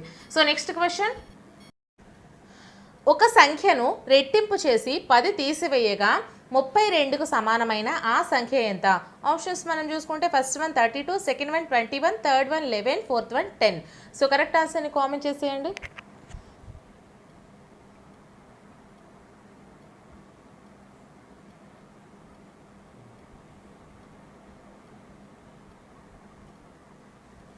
Second one is the right answer అవుతుందండి. 21 ఆన్సర్ అవుతుంది. సో ఎలానో ఒకసారి చూసేద్దాము. ఒక సంఖ్యను మనం ఎక్స్ అనుకుందాము. సో ఆ ఎక్స్ని రెట్టింపు చేసి -10 తీసివేయగా వచ్చేది 32 అన్నాడు. So 2x - 10 = 32. సో 2x = 42 అవుతుంది. ఎందుకంటే ఈ -10 ఈ సైడ్కి వస్తే ఇక్కడికి ప్లస్ అవుతుంది కదా. సో +10 అవుతుంది.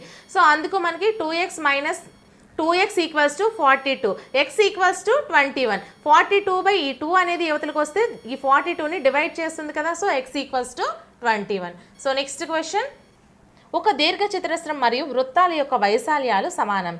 దీర్ఘచతురస్రం యొక్క కొలతలు 14 సెంటీమీటర్లు × 11 సెంటీమీటర్లు అయిన వృత్త వ్యాసార్థం సెంటీమీటర్లలో ఎంత?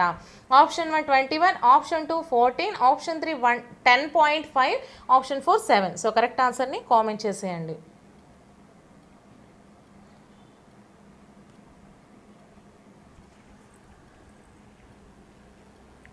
So fourth one is the right answer అండి. ఎలానో ఒకసారి చూసేద్దాము. దీర్ఘచతురస్ర వైశాల్యము = వృత్త వైశాల్యం వేసుకుంటాము. సో దీర్ఘచతురస్రం వైశాల్యం ఎంత ఇచ్చాడు? 14 × 11 ఇచ్చాడు. సో 22/7 × r² అనేది మనకి వృత్త వైశాల్యం అవుతుంది. సో దీన్ని మనము రివర్స్లో చేసుకొని చేసేద్దాం. r² = 14 × 7 అంటే ఈ 7 అనేది ఇటు వెళ్తే ఇంటూ అవుతుంది కదా. ఈ 22 అనేది / అవుతుంది. సో ఇక్కడ మీకు క్లియర్గా వేసి చూపించాను ఎలా అనేది. సో ఇక్కడ మనకి 14 × 7/2 అనేది ఏ విధంగా వచ్చింది అనేది ఇక్కడ మీరు ఒకసారి చూసుకోండి. r² = 14 × 7/2. So therefore r² = 49. 49 ఎలా వచ్చింది? ఈ 2 7 = 7 7 = 49. So r = 7 centimetres. ఈ స్క్వేర్ అనేది అవతలకి వస్తే రూట్ అవుతుంది కదా. సో √49 = 7. So r = 7 centimetres. ఓకేనా? సో ఆన్సర్ అనేది 7 అవుతుంది. సో నెక్స్ట్ క్వశ్చన్, 250 మీటర్ల భుజం గల ఒక చతురస్రాకార పార్కు చుట్టూ కంచి వేయుటకు మీటర్కు 20 వంతున అయ్యే ఖర్చు రూపాయల్లో తెలపండి. Option 1 5,000, option 2 10,000, option 3 20,000, option 4 50,000. So correct ఆన్సర్ని కామెంట్ చేసేయండి.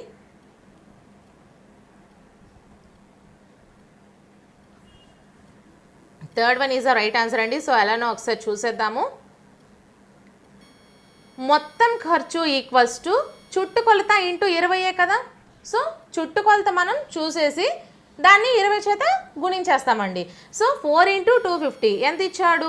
ఒక భుజం 250 ఇచ్చాడు కాబట్టి చుట్టుకొలత అంటే ఎంత? 4 × 250 × 20 = 20,000. సో ఆన్సర్ = 20,000 అవుతుంది. సో నెక్స్ట్ క్వశ్చన్, 1 కిలోలీటర్కు ఎన్ని మిల్లీలీటర్లు? So option 1 10 lakhs, option 2 1 lakh, option 3 10,000, option 4 1000. So correct ఆన్సర్ని కామెంట్ చేసేయండి.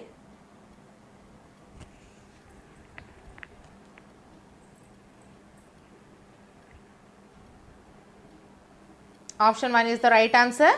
1 కిలోలీటర్కు 10 lakhs మిల్లీలీటర్లు. నెక్స్ట్ క్వశ్చన్, నీరజ 7 PM నుండి 8:15 PM వరకు చదివిన ఆమె చదవడానికి కేటాయించిన సమయాన్ని నిమిషాల్లో తెలపండి. So option 1 45, option 2 60, option 3 75, option 4 115. So correct ఆన్సర్ని కామెంట్ చేసేయండి.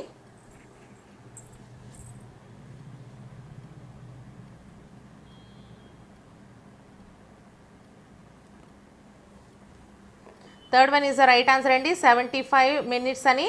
సో కావలసిన సమయం అంటే ఏంటి, మనకి ఇచ్చిన సమయం నుంచి ఇచ్చిన సమయాన్ని తీసివేస్తాము. So 8:15 PM - 7 PM. So 1:15 minutes అంటే 1 గంట 15 నిమిషాలు. సో అంటే 1 గంటకి 60 నిమిషాలు ప్లస్ 15 నిమిషాలు 75 minutes అవుతుంది. ఓకేనా. సో నెక్స్ట్ క్వశ్చన్, 15 మంది విద్యార్థులకు ఒక పరీక్షలో వరుసగా 8, 1, 5, 2, 6, 5, 5, 0, 1, 9, 7, 8, 0, 3, 5 మార్కులు వచ్చిన 5 లేదా అంతకంటే ఎక్కువ మార్కులు పొందిన విద్యార్థుల సంఖ్య ఎంత? Option 1 9, option 2 8, option 3 7, option 4 5. So correct ఆన్సర్ని కామెంట్ చేసేయండి.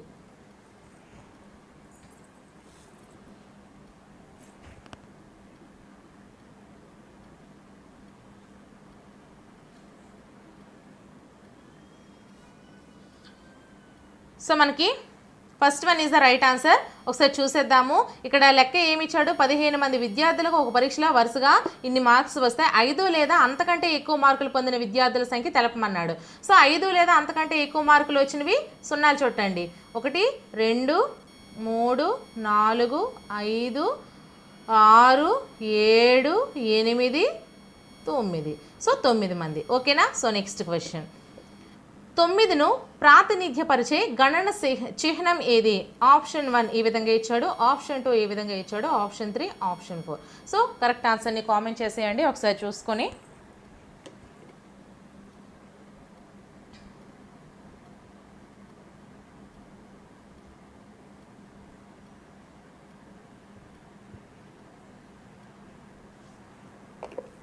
Third one is the right answer అండి. సో ఇవి 5 + 9, సో 9 కదా, 9ని చూపిస్తుంది. నెక్స్ట్ క్వశ్చన్, తరగతులు 125 - 125 to 150, 150 to 175, 175 to 200ల తరగతి పొడవు ఎంత? ఆప్షన్స్ మనం చూసుకుంటే first one 150, second one 175, third one 25, fourth one -25. So correct ఆన్సర్ని కామెంట్ చేసేయండి.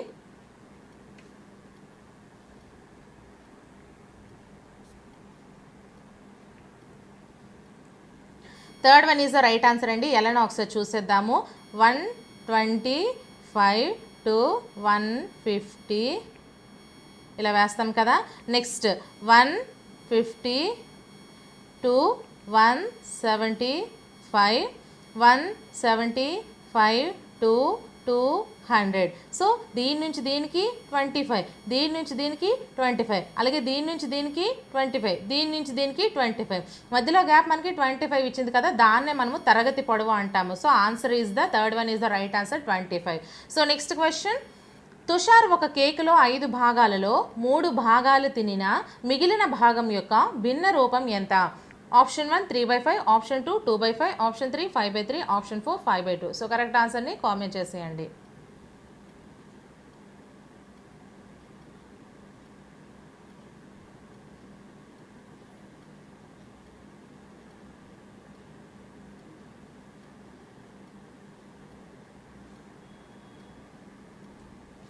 Second one is the right answer అండి, 2/5. ఎలా వస్తుంది? 5 భాగాలు ఉంటే వాడు 3 తినేసాడండి, ఇంకెన్ని భాగాలు ఉంటాయి? 2 భాగాలే కదా ఉంటాయి. 2/5 ఆన్సర్ ఈజ్ ద 2/5 అవుతుంది. నెక్స్ట్ క్వశ్చన్, గణితం అంటే పరిమాణ శాస్త్రం అని నిర్వచించిన వారు ఎవరు? Option 1 August Comte, option 2 Benjamin Peirce, option 3 Aristotle, option 4 Eudoxus. So correct ఆన్సర్ని కామెంట్ చేసేయండి.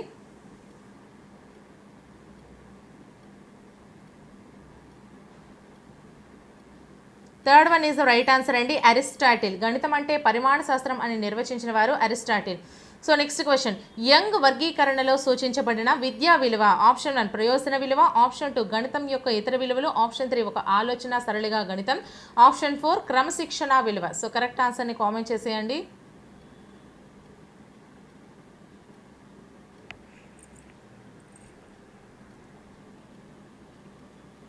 Fourth one is the right answer అండి. సూచించబడని విద్యా విలువ క్రమశిక్షణ విలువ అయితే, ప్రయోజన విలువ, గణితం యొక్క ఇతర విలువలు, ఒక ఆలోచన సరళిగా గణితం, ఈ 3 కూడా మనకి యంగ్ వర్గీకరణలో సూచించబడతాయి. సో నెక్స్ట్ క్వశ్చన్ 117, నిగమన పద్ధతి యొక్క ఒక లక్షణము? ఆప్షన్ 1 ఉదాహరణ నుండి సూత్రానికి, ఆప్షన్ 2 సాధారణాంశం నుంచి ప్రత్యేకాంశానికి, ఆప్షన్ 3 తెలియని విషయం నుంచి తెలిసిన విషయానికి, ఆప్షన్ 4 మూర్తం నుండి అమూర్తానికి. సో కరెక్ట్ ఆన్సర్ని కామెంట్ చేసేయండి.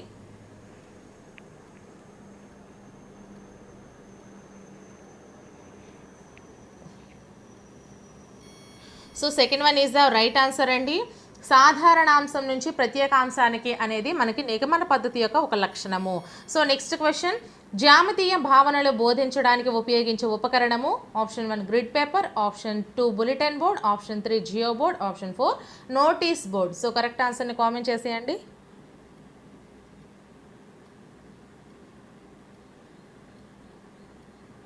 Third one is the right answer అండి, జియో బోర్డ్. జ్యామితీయ భావనలు బోధించడానికి ఉపయోగించే ఉపకరణం geo board. So next question, క్రింది వాటిలో విద్యా ప్రణాళిక నిర్మాణ సూత్రం కానిది. ఆప్షన్ 1 ప్రయోజన విలువ సూత్రం, ఆప్షన్ 2 సహసంబంధ సూత్రం, ఆప్షన్ 3 శిశు కేంద్రీకృత ప్రణాళిక సూత్రం, ఆప్షన్ 4 సర్పిల ఉపగమము. సో కరెక్ట్ ఆన్సర్ని కామెంట్ చేసేయండి.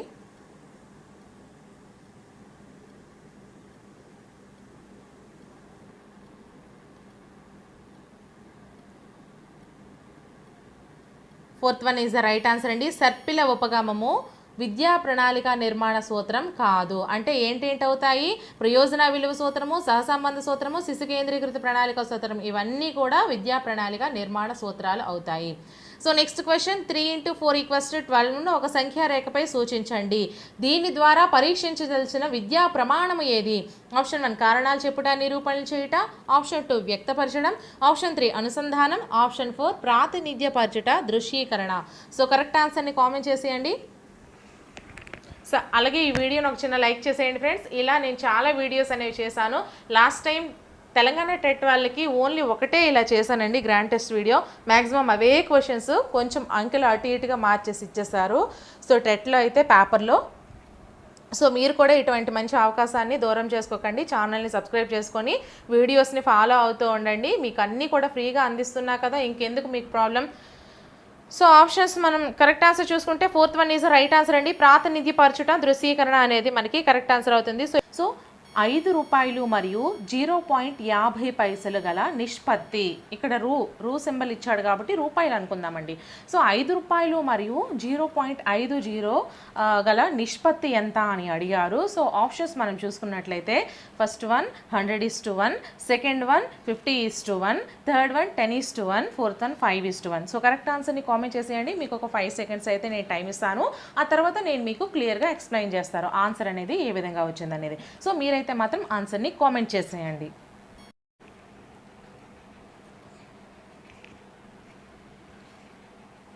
Third one is the right answer అండి. ఎలానో ఒకసారి చూసేద్దాము మనము. యాక్చువల్లీ నేను ఇక్కడ మీకు రాస్తే ఇది జస్ట్ మొబైల్లో చేస్తున్నాను కాబట్టి మీకు క్లియర్గా అర్థం కాదు. అందుకే నేను నోట్స్లో ఆల్రెడీ రాసి నేను మీకు వివరిస్తున్నాను. ఇది నా ఓన్ రైటింగ్ అండి. సో 5 మరియు 0.50 మధ్య గల నిష్పత్తి అడిగాడండి. సో 5 అంటే ఎంత, 500 పైసలే కదా. 5 అంటే 500 పైసలు. ఇక్కడ రూపాయలు అడిగాడు, రూపాయికి 100 పైసలు. సో 5 రూపాయలు అంటే 500 పైసలు ఈస్టు 0.50 అని ఆల్రెడీ ఇచ్చాడు. సో 50:5 అంతేనా. ఇక్కడ 0 క్యాన్సిల్ అయిపోతే 50:5. సో 5 1 జా 5 10 జా. So 10:1. 10:1 is the right answer అవుతుంది. సో నెక్స్ట్ క్వశ్చన్, 6/13ను -7/16 యొక్క వ్యుత్క్రమంచే గుణించగా ఈ 6/13ని -7/16 యొక్క వ్యుత్క్రమాన్ని, అంటే -7/16కి వ్యుత్క్రమం చేసి దాన్ని 6/13తో గుణించమన్నాడు. సో ఆప్షన్స్ మనం చూసుకుంటే first one 21/104, second one -21/104, third one 96/91, fourth one -96/91. So correct ఆన్సర్ని కామెంట్ చేసేయండి.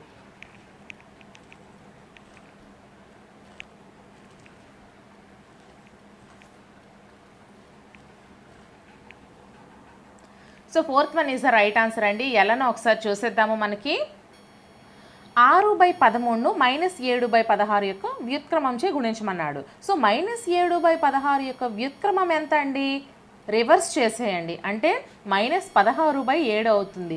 వ్యుత్క్రమము అంటే రివర్స్, -7/16కి -16/7 రివర్స్ చేసేయండి. అయితే మనకి ఇప్పుడు కావాల్సిన లబ్ధం ఏంటి, 6/13 ఇంటూ -16/7, 6/13 ఇంటూ -16/7. సో 16 96, 13 91. ఓకేనా.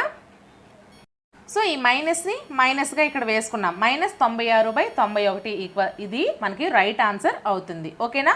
So next question, √17 0.64 equals to 4.2 అయినా √0.001764 యొక్క విలువ. పాయింట్ తర్వాత ఉన్న ఏ అంకెనైనా సరే మనము సంఖ్యగా లెక్కించకూడదు, అంకెల రూపంలోనే మనం చెప్పుకోవాలి. సో √17.64 ఈక్వల్స్ టు 4.2 అయినా √0.001764 యొక్క విలువ కనుగొమన్నాడండి. సో ఆప్షన్స్ మనం చూసుకుంటే first one 0.42, second one 0.042, third one 0.0042, fourth one 0.00042. So correct ఆన్సర్ని కామెంట్ చేసేయండి. అలాగే వీడియోని ఇంకా ఎవరైనా లైక్ చేయకపోతే ఒక లైక్ చేసేయండి ఫ్రెండ్స్.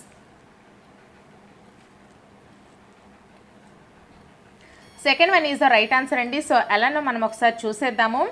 √0.64 ఈక్వల్స్ టు 4.2 ఇచ్చాడు. సో √0.001764 విలువ కనుగొమన్నాడు. సో √0.001764ని మనం ఎలా రాసుకోవచ్చండి? సో 17.64గా మనము రాసుకోవచ్చు కదా. 17.64/10,000 అని మనము రాసుకోవచ్చు. ఓకేనా. 10,000 ఎలా వచ్చింది అంటే ఇక్కడ 0 పాయింట్ తర్వాత ఒక పాయింట్ ఉంది కదా, ఇక్కడ ఈ పాయింట్ని మనము 1గా తీసుకుంటాము. ఓకేనా. ఇక్కడ ఎన్ని అంకెలు ఉన్నాయి? 1 2 3 4 5 6. 1 2 3 4 4 సున్నాలు తీసుకున్నాము. ఇక్కడ ఈ పాయింట్ అనేది ఇక్కడికి తెచ్చేసాము. అర్థమైందా ఎలా చేయాలో దీన్ని? సో √1064/10,000 అని మనం తీసుకున్నాం. మేడం గారు ఎందుకు ఇక్కడ 10,000 తీసుకున్నారు, అన్ని సున్నాలు కూడా వేసుకున్న అక్కడ పాయింట్ తీసుకోకపోవచ్చు కదా అంటే మనకి ఇక్కడ వాల్యూ ఇచ్చాడండి. సో √17.64 4.2 అని వాల్యూ ఇచ్చాడు కదా. సో అక్కడికి మనము ఈ 10,000ని తీసుకున్నాం. ఓకేనా, మీకు అర్థమైంది కదా. సో √17.64/10,000 ఈక్వల్స్ టు √17.64ని మనకి ఎంత ఇచ్చాడండి? 4.2 ఇచ్చాడు. అలాగే ఈ యొక్క 10,000 స్క్వేర్ చేస్తే ఏమవుద్ది? 100 స్క్వేర్ 10,000 కదా. సో √, దీనికి హోల్ స్క్వేర్ ఉంటే స్క్వేర్కి రూట్కి క్యాన్సిల్ అయిపోద్ది. సో మనకి 4.2/100 ఈక్వల్స్ టు 0.042. అర్థమైంది కదా అందరికీ కూడా. సో మరొకసారి అర్థం కాకపోతే వీడియోని బ్యాక్కి ఒక 10 సెకండ్స్ ముందుకు వెళ్ళి మరొకసారి వినండి, మీకు క్లియర్గా అర్థమవుతుంది. సో ఇక్కడ 4.2 ఏ విధంగా వచ్చింది అంటే ఇక్కడ √17.64ని మనము 4.2గా రాసుకున్నాము. ఇక్కడ √, మళ్ళీ 10,000 ఉంటుంది కదా, మేద్ది మనం రాసుకున్నాము. కానీ రూట్ అనేది రెండింటికి ఇచ్చాడు కాబట్టి 10,000కి రూట్ అయితే మనకి 100 × 100 10,000 కదా. సో స్క్వేర్కి రూట్కి పోద్ది కాబట్టి 100 అనేది ఇక్కడ ఉంటుంది. So answer 0.042. So next question 4^2x equals to 256 అయిన x వాల్యూ ఎంత? First one 1, second one 2, third one 3, fourth one 4. So correct ఆన్సర్ని కామెంట్ చేసేయండి.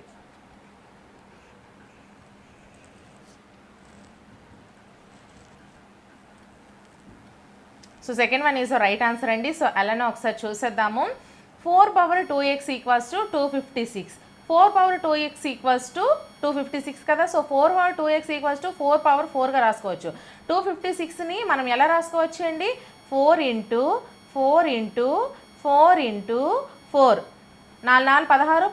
16, 16 4 64, 64 4 256. సో 4^4గా రాసుకోవచ్చు కదా. ఇక్కడ మనకి ఏంటి? భూములు సమానంగా ఉన్నాయి కాబట్టి ఘాతాలను సమానం చేస్తాము. సో భూములు సమానంగా ఉన్నాయి కాబట్టి దాన్ని వదిలేసి ఘాతాలను సమానం చేస్తే మనకి 2x ఈక్వల్స్ టు 4 వస్తుంది. So therefore x equals to 4/2 equals to 2. So x equals to మనకి ఆన్సర్ 2 వచ్చింది. సో ఇది మనకి రైట్ ఆన్సర్. ఓకేనా, మీకు అర్థమైంది కదా. సో నాన్ మ్యాథ్స్ వాళ్ళకు కూడా అర్థం అవడం కోసం ఇంత క్లియర్గా అయితే చెప్తున్నాను. ఇన్ కేస్ బాగా తెలిసిన వాళ్ళైతే మాత్రం ఇంత క్లియర్గా చెప్పవలసిన అవసరం లేదనుకుంటా. ఎనీవే ఎక్స్ప్లెనేషన్ నచ్చినట్లయితే ఖచ్చితంగా మేడం గారు ఎక్స్ప్లెనేషన్ నచ్చింది అని మీరు కామెంట్ సెక్షన్లో కామెంట్ చేయండి ఫ్రెండ్స్. అలా అయితేనే నాకు ఎంకరేజ్మెంట్ ఉంటుంది. సో నెక్స్ట్ క్వశ్చన్ అండి. 62,600కు 1.5 సంవత్సరానికి అంటే సంవత్సరానికి 8% చక్రవడ్డీ చొప్పున 6 నెలలకు ఒకసారి వడ్డీ లెక్కించే పద్ధతిలో అయ్యే వడ్డీ రూపాయల్లో తెలపండి. ఆప్షన్స్ మనం చూసుకుంటే ఫస్ట్ వన్ 7804 అంటే 7,804, second one 7,500, third one 16,232, fourth one 5,000. So correct ఆన్సర్ని కామెంట్ చేసేయండి.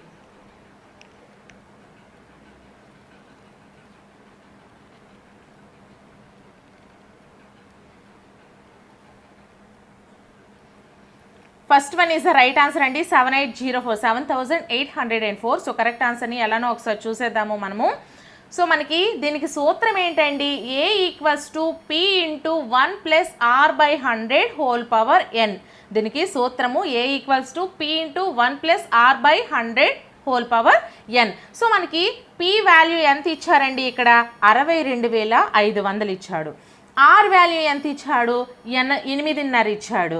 అలాగే ఎన్ వాల్యూ ఎంత ఇచ్చాడు, 3 ఇచ్చాడు. సో ఈ వాల్యూస్ అన్నీ కూడా మనము ఈ యొక్క సూత్రంలో ప్లే చేసేయండి. సో పి వాల్యూ, పీకి బదులు 62,500, 1 ప్లస్ ఆర్ వాల్యూ ఎంత ఇచ్చాడు, 8.5 కదా, 8 into 1/2 by 100 whole power 3 equals to 62,000 into ఈ యొక్క 26/25 ఇంటూ 26/25 ఇంటూ 26/25 ఎలా వేసాము అంటే 2 8 16 17 ఇలా చేయకూడదు. ఇక్కడ ఎలా చేయాలంటే ఇక్కడ బై ఇచ్చాడు కదా, సో ఇక్కడ నేను మీకు చేసి చూపించాను చూడండి. ఇక్కడ మీరు ఎలా కన్ఫ్యూజ్ అయిపోతారనే ఇక్కడ మీకు చేసి చూపించాను. ఇక్కడ ఎలా చేసాము, సో ఒకసారి చూడండి నేను మీకు చెప్తాను. సో ఈ 8ని 2 చేత బాగా డివైడెడ్ చేస్తామండి. యాక్చువల్లీ ఇక్కడ నాకు చిన్న ఇది చేసేటప్పుడు ఇక్కడ వాటర్ మార్క్ వస్తుంది, అందుకు నాకు అక్కడ క్లియర్గా లైన్ చేయడానికి అవ్వట్లేదు. సో 1 ప్లస్ 8 ఇంటూ 1/2/100 కదా మనకి ఇక్కడ వచ్చింది. సో 1 ప్లస్ని అలా ఉంచేస్తాము. 8 ఇంటూ 1/2 అంటే 2తో 8ని క్యాన్సిల్ చేస్తాం. 2 4 జా 8 కదా, సో 4 ఇంటూ 1 4. సో 1 ప్లస్ 4/100 దాని అర్థం. సో 1 ప్లస్ 4/100 అయితే దీనికి కసాగు ఎంత అండి, 1 ప్లస్ 4/100కి 100 కదా కసాగు, సో 100 వేసుకుంటాము. సో ఇక్కడ 1 బై కింద ఏది లేదు అంటే 1 ఉందని అర్థము. సో 1 100 జా 100 ప్లస్ 100 1 జా 100, 1 4 జా 4. So 100 plus 4/100. సో ఆ విధంగా మనం చూసుకుంటే 104/100. సో ఇక్కడ వేసాను చూడండి, 104/100 అంటే 4 25ల 4 26ల 4 26ల 104, 4 25ల 100. సో 26/25 ఈ విధంగా వచ్చింది. మీ అందరికీ క్లియర్గా అర్థమైంది కదా. సో అందుకోసమని మీకు అర్థం అవ్వడం కోసమనే మీకు చిన్నది కూడా ఈ పక్కన అయితే వాల్యూ చేసి చూపించాను. ఒకసారి బ్యాక్ వెళ్ళి వీడియోని చూడండి, ఇది ఒకసారి మళ్ళీ చెరుపుతాను, మీరు క్లియర్గా అయితే మీకు అర్థమవుతుంది. సో ఎలా వచ్చింది అనేది నేను మీకు ఇక్కడ వేసి చూపించాను.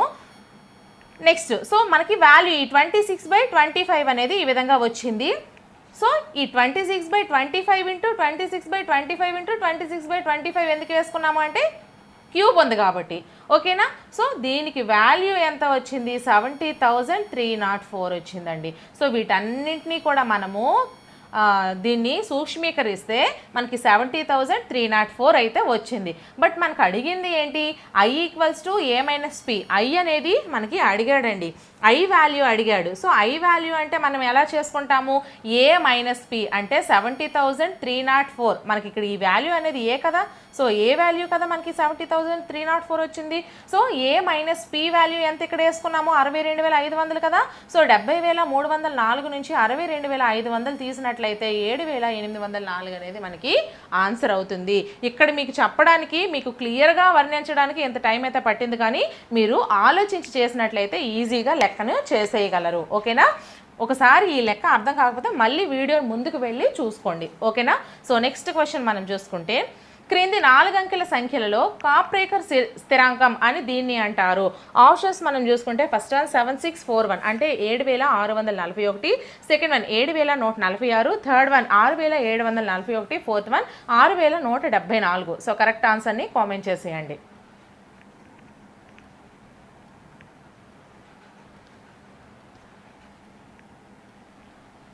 Fourth one is the right answer అండి. కాప్రేకర్ స్థిరాంకం అని 6,174ని అంటాము. మేడం గారు కాప్రేకర్ స్థిరాంకము అని 6,174 ఎందుకు అంటాము అని మీ అందరికీ డౌట్ వస్తుంది కదా. సో దానికి ఎక్స్ప్లెయిన్ చూసుకుందాం ఒకసారి. సో కాప్రేకర్ స్థిరాంకం అని 6,174 అంటాం. ఎందుకు అంటాము, ఏదైనా ఒక 4 అంకెల సంఖ్యని తీసుకోండి. ఫస్ట్ మీరు ఏదైనా ఒక 4 అంకెల సంఖ్యను తీసుకోండి.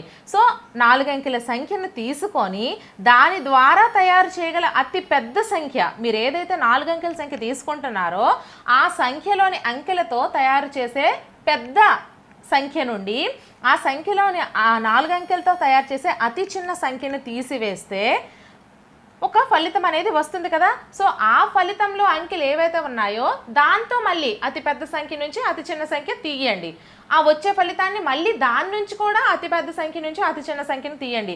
ఈ విధంగా అలా అలా తీస్తూ తీస్తూ రాగా ప్రతి పద్ధతికి కూడా చివరన ఏదో ఒక దగ్గర 6174 వద్ద ఆగిపోతుంది, అంతమైపోతుంది. సో దాన్నే మనము కాప్రేకర్ స్థిరాంకం అని అంటాము.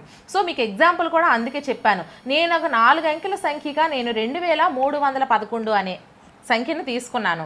సో దీంట్లో అతి పెద్ద సంఖ్య ఏది? 3211 మైనస్ అతి చిన్న సంఖ్య 1123. సో ఆన్సర్ 2088 వచ్చింది. సో ఈ 2088 నుంచి అతి పెద్ద సంఖ్య ఎంత అండి? 88020. అతి చిన్న సంఖ్య ఎంత అండి? 2088. సో 6732 వచ్చింది. మళ్ళీ ఈ 6332లో సంఖ్యలోని అతి పెద్ద సంఖ్య చేయగా 7632 మైనస్ 2367. సో 5265 వచ్చింది. మళ్ళీ దీంట్లోంచి పెద్ద సంఖ్య 6552. సో ఈ వచ్చిన దాంట్లోని అంకెలతో పెద్ద సంఖ్య నుంచి చిన్న సంఖ్యను మళ్ళీ తీయాలి. సో ఈ విధంగా మనం ఇలా చేసుకుంటూ పోతే వచ్చే అంకెతో మనం తీసుకుంటూ పోతే ఈ విధంగా మనం చేసుకుంటూ పోతే చివరికి 6174, 6174, మళ్ళీ అలా ఎన్నిసార్లు చేసినా 6174 వస్తుంది. సో ఒక దగ్గర ఈ అంకె దగ్గర మనకు స్థిరంగా ఆగిపోతుంది. సో దీన్నే మనము కాప్రేకర్ స్థిరాంకం అని అంటాము. మీ అందరికీ అర్థమైంది కదా. So next question. ఒక పనిని 30 మంది మనుషులు 17 రోజుల్లో పూర్తి చేయగలరు. అదే పనిని 10 రోజుల్లో పూర్తి చేయడానికి కావలసిన అదనపు మనుష్యుల సంఖ్య ఎంత? సో ఆప్షన్స్ మనం చూసుకుంటే first one 21, second one 30, third one 51, fourth one 11. So correct ఆన్సర్ని కామెంట్ చేసేయండి.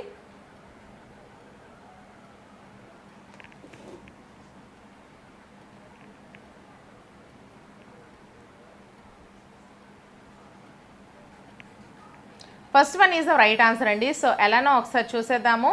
సో మనకి దీనికి సూత్రం ఏంటండి? M1D1 equals to M2D2.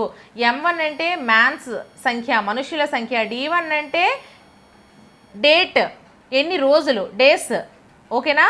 M1 అంటే మనుషుల సంఖ్య, D1 అంటే రోజుల సంఖ్య. అలాగే M2 అంటే మనుషుల సంఖ్య, D2 అంటే రోజుల సంఖ్య. So M1D1 equals to M2D2 equals to మనకి M1 ఎంత? 30, D1 ఎంత? 17 ఇంటూ M2 ఇంటూ 10. M2 కనుక్కోమన్నాడు కదా. సో D2 ఎంత ఇచ్చాడు? 10 ఇచ్చాడు. సో అలాగా ప్రతిక్షేపించేసి సూక్ష్మీకరించేయండి. సో M2 ఈక్వల్స్ టు ఈ 10 అనేది యువతలకి బైక్ క్రిందగా వెళ్తుంది. So 10 3 30, 3 into 17 51. సో ఆన్సర్ అనేది మనకి 51 వస్తుంది. సో ఇక్కడ నేను మీకు ఇక్కడ ఆప్షన్స్ వాడు తప్పిచ్చేసాడు. సో మీరు అది ఒకసారి జాగ్రత్తగా చూసుకోండి. 21 అనేది ఆప్షన్స్లో ఇచ్చాడు, కానీ ఆన్సర్ మనకి 51 వస్తుంది. ఓకేనా? So next question. తుషార్ ఒక డజన్ నిమ్మకాయలను 60 రూపాయలకు కొని 10 నిమ్మకాయలు 40 రూపాయల చొప్పున అమ్మిన అతనికి వచ్చే లాభం లేదా నష్టాన్ని శాతంలో తెలపండి. ఆప్షన్స్ మనం చూసుకుంటే ఫస్ట్ వన్ 10% నష్టం, సెకండ్ వన్ 10% లాభం, థర్డ్ వన్ 20% నష్టం, ఫోర్త్ వన్ 20% లాభం. సో కరెక్ట్ ఆన్సర్ని కామెంట్ చేసేయండి.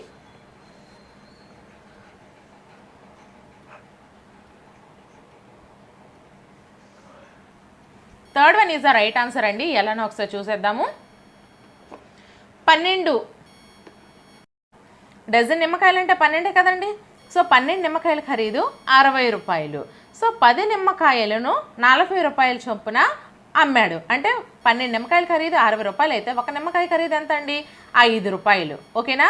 అలాగే 10 నిమ్మకాయలను అమ్మిన వేళ 40 రూపాయలు, ఒక నిమ్మకాయని అమ్మిన వేళ 4 రూపాయలు. సో నష్టము ఈక్వల్స్ టు 5 - 4 = 1. అంతే కదా. కొన్న వేళ నుంచి అమ్మిన వేళ తీసేస్తే కదా మనకి నష్టం అనేది వస్తుంది. సో నష్టం అనేది 1 వచ్చింది. సో నష్ట శాతం ఎలా వేస్తారు? 1/5 × 100 ఈక్వల్స్ టు 5/20 100. కాబట్టి 20% అనేది మనకి నష్ట శాతము. Next question. 5 × 10,000 plus 0 × 1000 plus 8 × 100 plus 0 × 10 plus 7 × 1కి సమానమైనది. ఆప్షన్స్ మనం చూసుకుంటే first one 50,087, second one 50,807, third one 5,807, fourth one 5,087. So correct ఆన్సర్ని కామెంట్ చేసేయండి.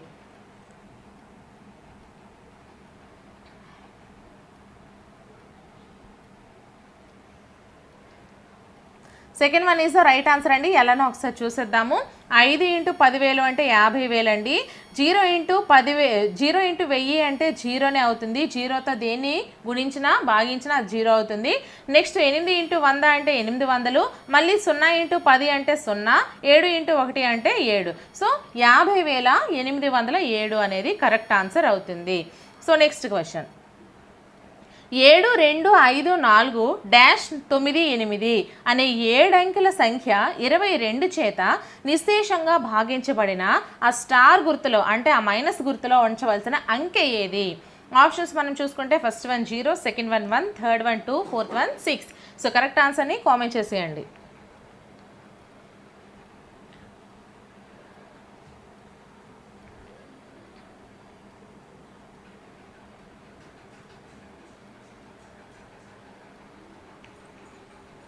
Fourth one is the right answer అండి. సో ఎలానో ఒకసారి చూసేద్దాము.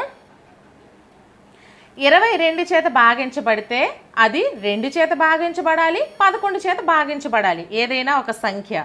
సో 1ల స్థానంలో 8 ఉంది కాబట్టి ఆ సంఖ్య అనేది 2 చేత ఈజీగా భాగించబడుతుంది. సో 11 చేత మనం ఇక్కడ భాగించబడుతుందో లేదో ఒకసారి చూసుకుందాము. సో 11 యొక్క నియమం ప్రకారము మనకి బేసి సంఖ్యల్లో ఉన్న బేసి స్థానాల్లో ఉన్నదానికి సరి స్థానాల్లో ఉన్నదానికి డిఫరెన్స్ మనం కానీ చూసుకున్నట్లయితే వచ్చిన దాని ప్రకారము మనకి 11 చేత భాగించబడుతుందో లేదో తెలుసుకుంటాము. సో బేసి స్థానాల్లోంది మనం ఒకసారి లెక్క కట్టినట్లయితే 7 + 5 + స్టార్ అంటే అక్కడ మైనస్ ప్లేస్లో ఉన్నది +8 = 20 వచ్చింది. అలాగే 2 + 4 + 9 = 15 వచ్చింది. అంటే ఏంటి, ఇప్పుడు ఈ 20 + స్టార్ నుంచి ఈ 15 అనేది తీస్తే మనకి 11 రావాలి. ఓకేనా?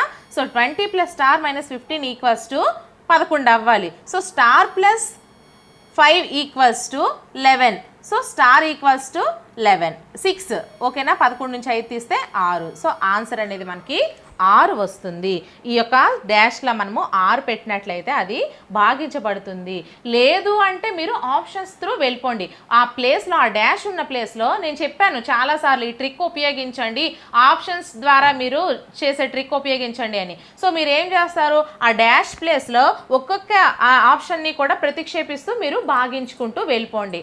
ఈ విధంగా మీకు తెలియనప్పుడు టైం అయితే అది కొంచెం తీసుకుంటుంది, బట్ తెలియకుండా చేయడం కంటే ఏదో ఒకటి పెట్టేయడం కంటే ఆ విధంగా వెళ్తే మనకు అది క్వశ్చన్ అనేది రైట్ అవుతుంది. ఓకేనా? So next question. ఏవేని 3 సరేఖీయాలు కానీ 5 బిందువుల గుండా గీయగలిగే రేఖల సంఖ్య ఎంత? Option 1 10, option 2 9, option 3 8, option 4 5. So correct ఆన్సర్ని కామెంట్ చేసేయండి.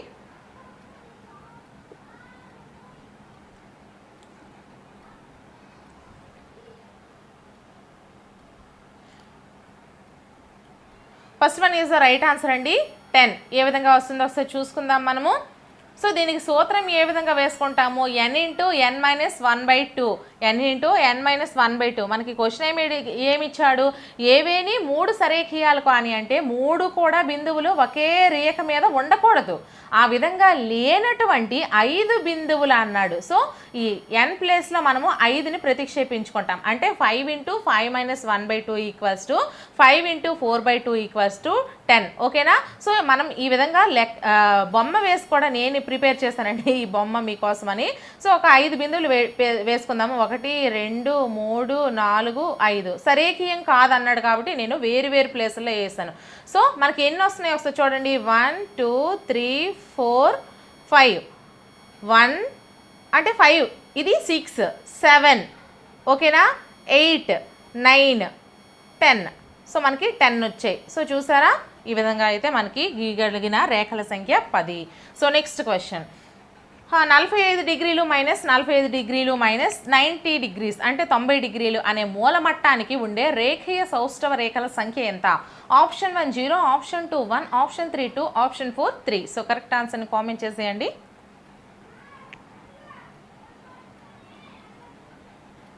Second one is the right answer అండి. సో ఎలానో ఒకసారి చూసేద్దాం మనం. సో మనకి ఈ యొక్క 90 డిగ్రీస్ 45 డిగ్రీస్ 45 డిగ్రీస్ ఉన్నటువంటి ఒక త్రిభుజం తీసుకున్నట్లయితే ఈ విధంగా మనకి అక్కడ ఏమి ఇచ్చాడు, మూలమట్టానికి ఉండే రేఖీయ సౌష్ఠవ రేఖల సంఖ్య. మూలమట్టం నుంచి ఇది ఒకటే కదా మనం గీస్తే ఇవి 2 సౌష్ఠవ రేఖలు అవుతాయి. ఓకేనా, రెండు సమానం అవుతాయి, సమానమైన త్రిభుజాలు. సో మనము ఒక రేఖను మాత్రమే గీయగలం కాబట్టి ఆన్సర్ అనేది ఒక రేఖ అనేది అవుతుంది.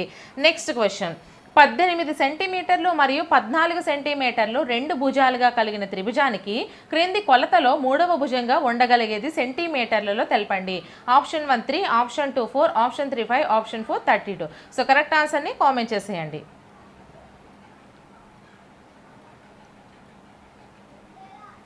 Third one is the right answer అండి. ఎలానో ఒకసారి చూసేద్దాం మనము. అక్కడ క్వశ్చన్ ఏమి ఇచ్చాడు, ఏబిసిలను మనము త్రిభుజ భుజాలు అనుకుందామండి. సో ఇక్కడ వేసాను చూసారా, ఏబిసిలు మనము మూడు భుజాలు అనుకుందాం. అయితే A plus B greater than C, B plus C greater than A, C plus A greater than B, అలాగే A minus B less than C, B minus C less than A, C minus A less than B. ఈ యొక్క నియమాల ప్రకారము మనకి మూడవ భుజం కొలత 5 సెంటీమీటర్లు అవుతుందండి. ఇక్కడ మీరు ఒకసారి గమనించండి, ఇక్కడ ఏ ప్లస్ బి అంటే 18 ప్లస్ 14 గ్రేటర్ దాన్ సి అంటే ఈ రెండింటికంటే ఇది అనేది తక్కువ వస్తుంది. అలాగే B plus C greater than A, ఈ బి ప్లస్ సి ఈ రెండు కలిపినా కూడా దీనికంటే తక్కువ, ఈ 18 సెంటీమీటర్ల కంటే తక్కువ రావాలి. సో ఈ విధంగా మనం చూసుకున్నట్లయితే ఎక్కువ రావాలి. సో మొత్తం ఈ నియమాలన్నీ మనం చూసుకున్నట్లయితే ఇక్కడ మళ్ళీ చూడండి, A minus B less than C. So A minus B 18 నుంచి 14 తీస్తే లెస్ దాన్ సి అంటే 5 కంటే తక్కువ రావాలి. కాబట్టి ఇది 4 వచ్చింది. కాబట్టి ఇక్కడ మనకి 5 కంటే ఎబవ్ ఉండొచ్చు అని ఈ విధంగా లెక్కలు వేసుకోగా మనకి ఆన్సర్ అనేది 5 సెంటీమీటర్స్ వస్తుందండి. సో నెక్స్ట్ క్వశ్చన్ మనం చూసుకుంటే 4r యూనిట్ల వ్యాసార్థంగా కలిగిన అర్ధవృత్త వైశాల్యం చదరపు యూనిట్లలో తెలపండి. సో ఆప్షన్స్ మనం చూసుకుంటే first one 12πr², second one 8πr², third one 4πr², fourth one 2πr². So correct ఆన్సర్ని కామెంట్ చేసేయండి.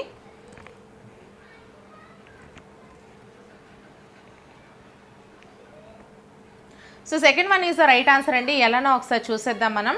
అర్ధవృత్త వైశాల్యానికి సూత్రం ఏంటండి, ½ πr² ఈక్వల్స్ టు ½ π × 4r². ఇక్కడ మనకి r²కి 4r² అనేది ఇక్కడ మనము ప్రతిక్షేపించాము. ఓకేనా, సో ఇక్కడ మనకు వాళ్ళు ఇచ్చారు కదా, r వ్యాసార్థము 4r ఇచ్చాడు కాబట్టి rకు బదులుగా 4r² వేసుకున్నాము. So ½ × π × 16r², 4 4 16 r². సో ఈ రెండుని 8 చేత అయితే 8πr². So answer equals to మనకి 8πr² అవుతుంది. సో నెక్స్ట్ క్వశ్చన్, ఒక లంబకోణ త్రిభుజ వైశాల్యం 150 సెంటీమీటర్ల స్క్వేర్ లంబకోణం కలిగిన త్రిభుజ భుజాల్లో ఒకటి 20 సెంటీమీటర్లు అయినా ఆ త్రిభుజ చుట్టుకొలత సెంటీమీటర్లలో ఎంత? Option 1 20, option 2 35, option 3 50, option 4 60. So correct ఆన్సర్ని కామెంట్ చేసేయండి.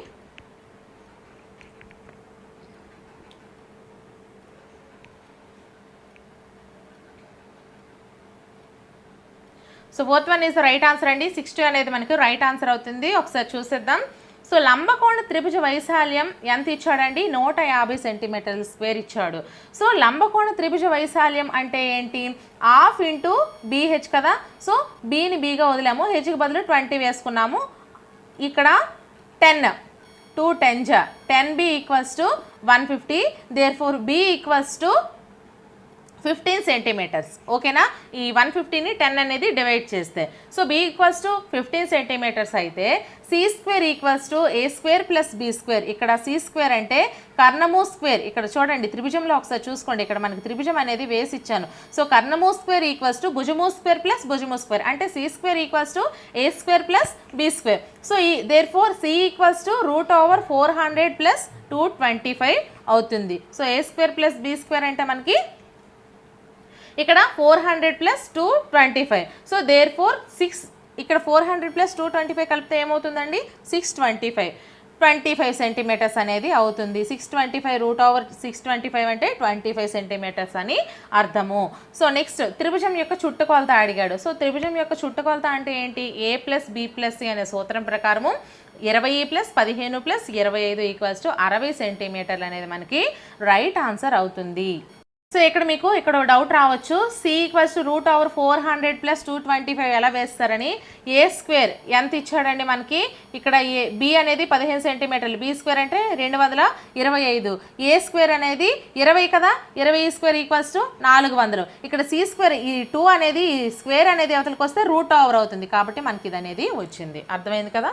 సో నెక్స్ట్ క్వశ్చన్, ఒక చతురస్ర కర్ణం 18 సెంటీమీటర్లు అయినా దాని భుజము సెంటీమీటర్లలో ఎంత. Option 1 6, option 2 9, option 3 9√2, option 4 18√2. So correct ఆన్సర్ని కామెంట్ చేసేయండి.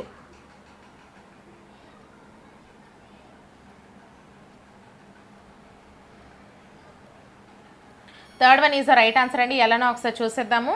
ఒక చతురస్రంలో మనకి A square plus A square equals to D square అండి దీని యొక్క సూత్రం. Therefore 2a square equals to D square. 2a square equals to D square ఎంత ఇచ్చాడు, 18. So 18 square.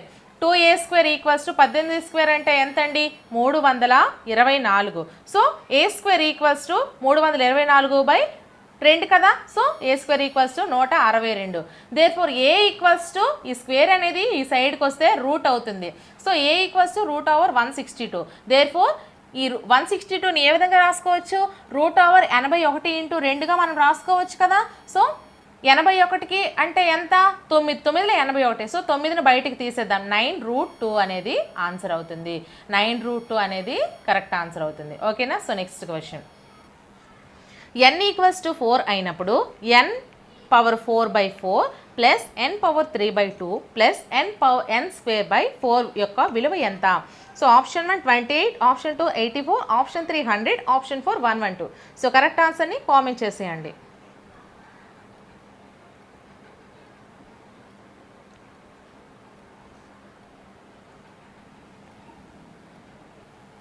So option 3 equals to right answer అవుతుందండి. సో n+లో ఈ 4ని ప్రతిక్షేపించేయండి. So ఎలానో ఒకసారి చూసిద్దాము. 4⁴/4 ప్లస్ 4⁴3/2 ప్లస్ 4² ఈక్వల్స్ టు 4⁴ అంటే 4కి 1 కోల్పోతే 4³ కదా, 4³ అంటే 64. ఈ యొక్క 4³ అంటే 64/2 అంటే ఎంత, 32. అలాగే 4 స్క్వేర్ అంటే ఒక స్క్వేర్కి ఒక 4కి పోతే ఒక 4 ఉంటుంది, కాబట్టి 4 ఈక్వల్స్ టు 100 అనేది మనకి ఆన్సర్ అవుతుంది. సో నెక్స్ట్ క్వశ్చన్, సూక్ష్మీకరించడం అండి అది. Next question, 2/3x - 1/2x equals to 4 అయిన x యొక్క వాల్యూ ఎంత. Option 1 4, option 2 8, option 3 12, option 4 24. So correct ఆన్సర్ని కామెంట్ చేసేయండి.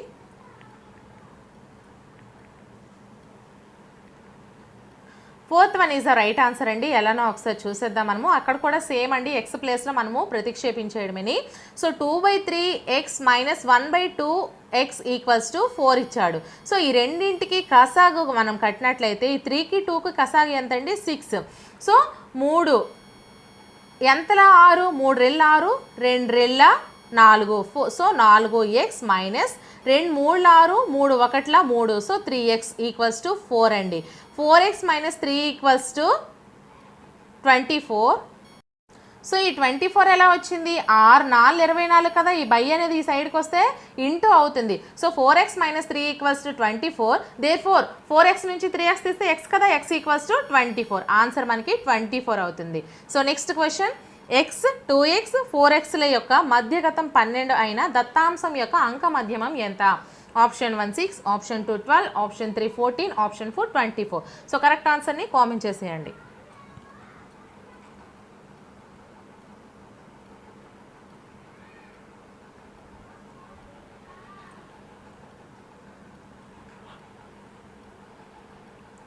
Third one is the right answer అండి. ఎలానో ఒకసారి చూసేద్దాము. మధ్యగతము అంటే ఏంటి, x 2x 3x ఇచ్చాడు కదా వాడు. సో x 2x 4x ఇచ్చాడు అంటే ఈ 2x అనేది మధ్యగతం. సో మధ్యగతం వాల్యూ ఎంత ఇచ్చాడు వాడు, 12 ఇచ్చాడు. మధ్యగతం 12 ఇచ్చాడు అంటే 2x ఈక్వల్స్ టు 12 అనే కదా అర్థము. Therefore x equals to r కదా, ఈ 2 అనేది ఈ 12ని భాగిస్తే x ఈక్వల్స్ టు r అనేది అర్థము. సో మనకి ఇప్పుడు కావలసిన అంక మధ్యమం అంటే ఎలా వేసుకోవాలి, x ఈక్వల్స్ టు r వచ్చింది అంటే x 6, 2x 12, 3x అంటే 3 6 24. సో 6, 12, 24 యొక్క అంక మధ్యమానికి సూత్రం ఏంటండి? 6 + 12 + 24/3 = 42/3 = 14. ఆన్సర్ వచ్చేసరికి మనకి 14 అనేది ఆన్సర్ అవుతుంది. ఓకేనా? So next question. విచలన పద్ధతిలో అంక మధ్యమాన్ని కనుగొనుటకు సూత్రము x power = a plus exi - a/nలో ఏని తెలియజేసేది ఏది? సో ఫస్ట్ వన్ పౌనఃపున్యం, సెకండ్ వన్ ఊహించిన సగటు, థర్డ్ వన్ విచలనం, ఫోర్త్ వన్ మధ్య విలువ. సో కరెక్ట్ ఆన్సర్ని కామెంట్ చేసేయండి.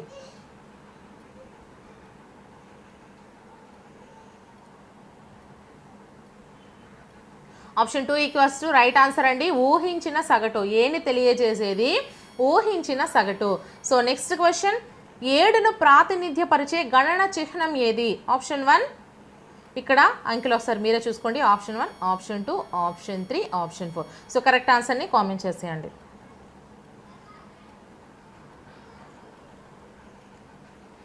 Fourth one is the right answer. So ఇవి 5 ఒక కట్ట ప్లస్ 2 7 కదా. So option 4 = right answer. So next question.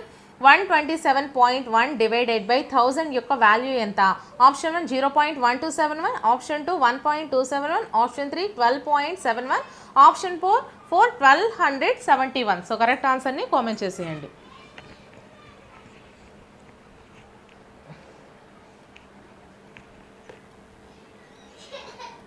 So option 1 right answer అవుతుంది అండి. ఎలానో ఒకసారి చూసేద్దాం మనము. సో మనకి 127.1 డివైడెడ్ బై 1000 కదా. సో 127 డివైడెడ్ బై 1000 వేసుకోండి. సో ఇక్కడ 1 ప్లేస్లో 0 వేస్తారు.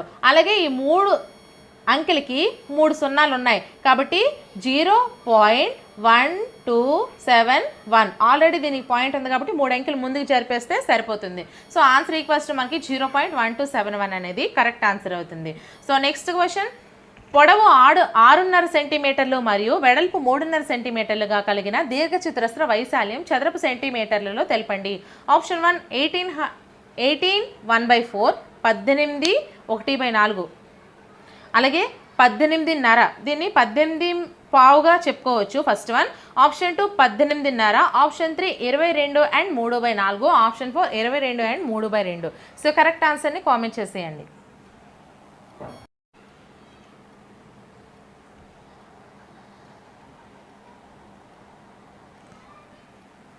Third one is the right answer అండి. ఎలానో ఒకసారి చూసేద్దాము.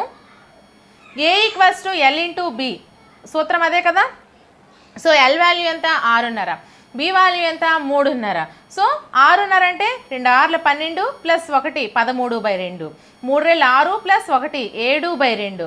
సో ఇంటూ అంటే 13 91, 2 4. సో = 22 and 3/4 సెంటీమీటర్ స్క్వేర్ అవుతుంది. So answer 22 and 3/4 centimetre square. So next question. -17/13 యొక్క సంకలన విలోమము ఎంత? Option 1 7/13, option 2 -7/13, option 3 13/7, option 4 -13/7. So correct ఆన్సర్ని కామెంట్ చేసేయండి.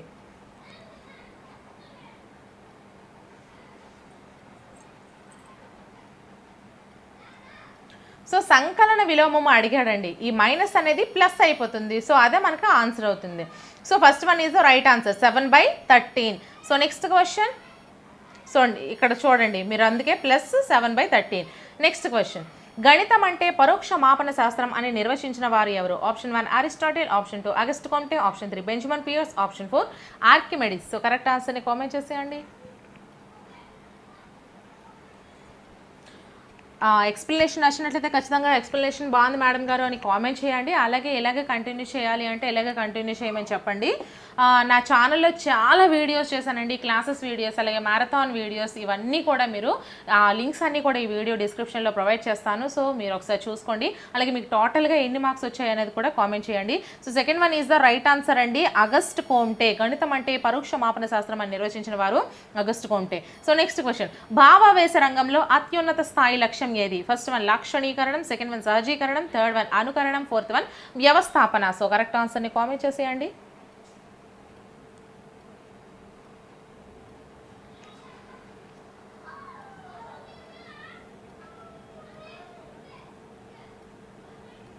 First one is the right answer అండి, లాక్షణీకరణం.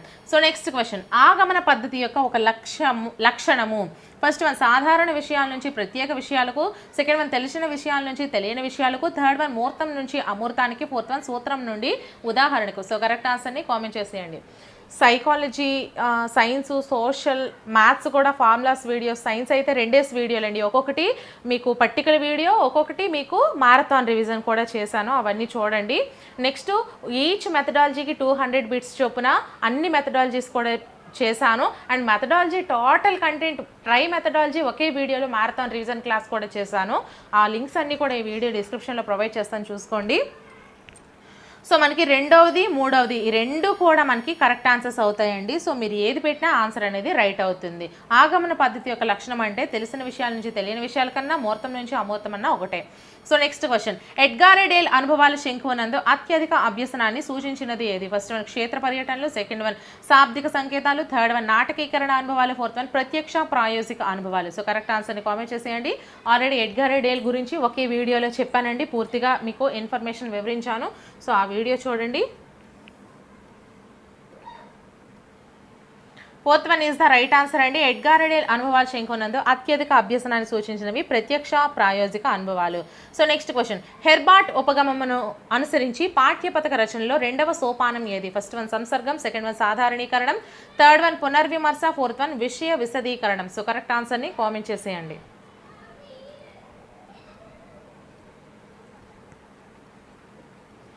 Fourth one is the right answer అండి, విషయ విశదీకరణం. సో నెక్స్ట్ క్వశ్చన్ 120, 7253 అను అక్షరాల్లో రాయండి అను పరీక్షాంశం ద్వారా పరీక్షించదలసిన విద్యా ప్రమాణం ఏది? ఫస్ట్ వన్ కారణాలు చెప్పుట, నిరూపణలు చేయుట, సెకండ్ వన్ వ్యక్తపరచడం, థర్డ్ వన్ అనుసంధానం, ఫోర్త్ వన్ ప్రాతినిధ్యపరచుట, దృశ్యీకరణ. సో కరెక్ట్ ఆన్సర్ని కామెంట్ చేసేయండి. అలాగే వీడియోని ఒక చిన్న లైక్ కూడా చేసేయండి.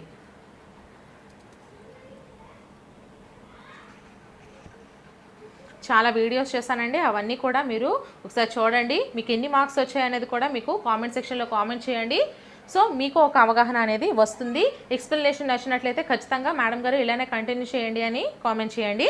సో మనకి second one is the right answer అండి, వ్యక్తపరచడం అనేది అవుతుంది. సో ఎక్కడితో అయితే మనకి సెకండ్ గ్రాండ్ టెస్ట్ అయితే కంప్లీట్ అయింది. ఫస్ట్ గ్రాండ్ టెస్ట్ చూడని వాళ్ళు, ప్రీవియస్ బిట్స్ చూడని వాళ్ళు ఒకసారి చూడండి. సో ఇటువంటి మరిన్ని వీడియోస్ కోసం నా ఛానల్ని తప్పకుండా సబ్స్క్రైబ్ చేసుకోండి. నెక్స్ట్ వీడియోతో మళ్ళీ కలుద్దాం. Until then bye friends.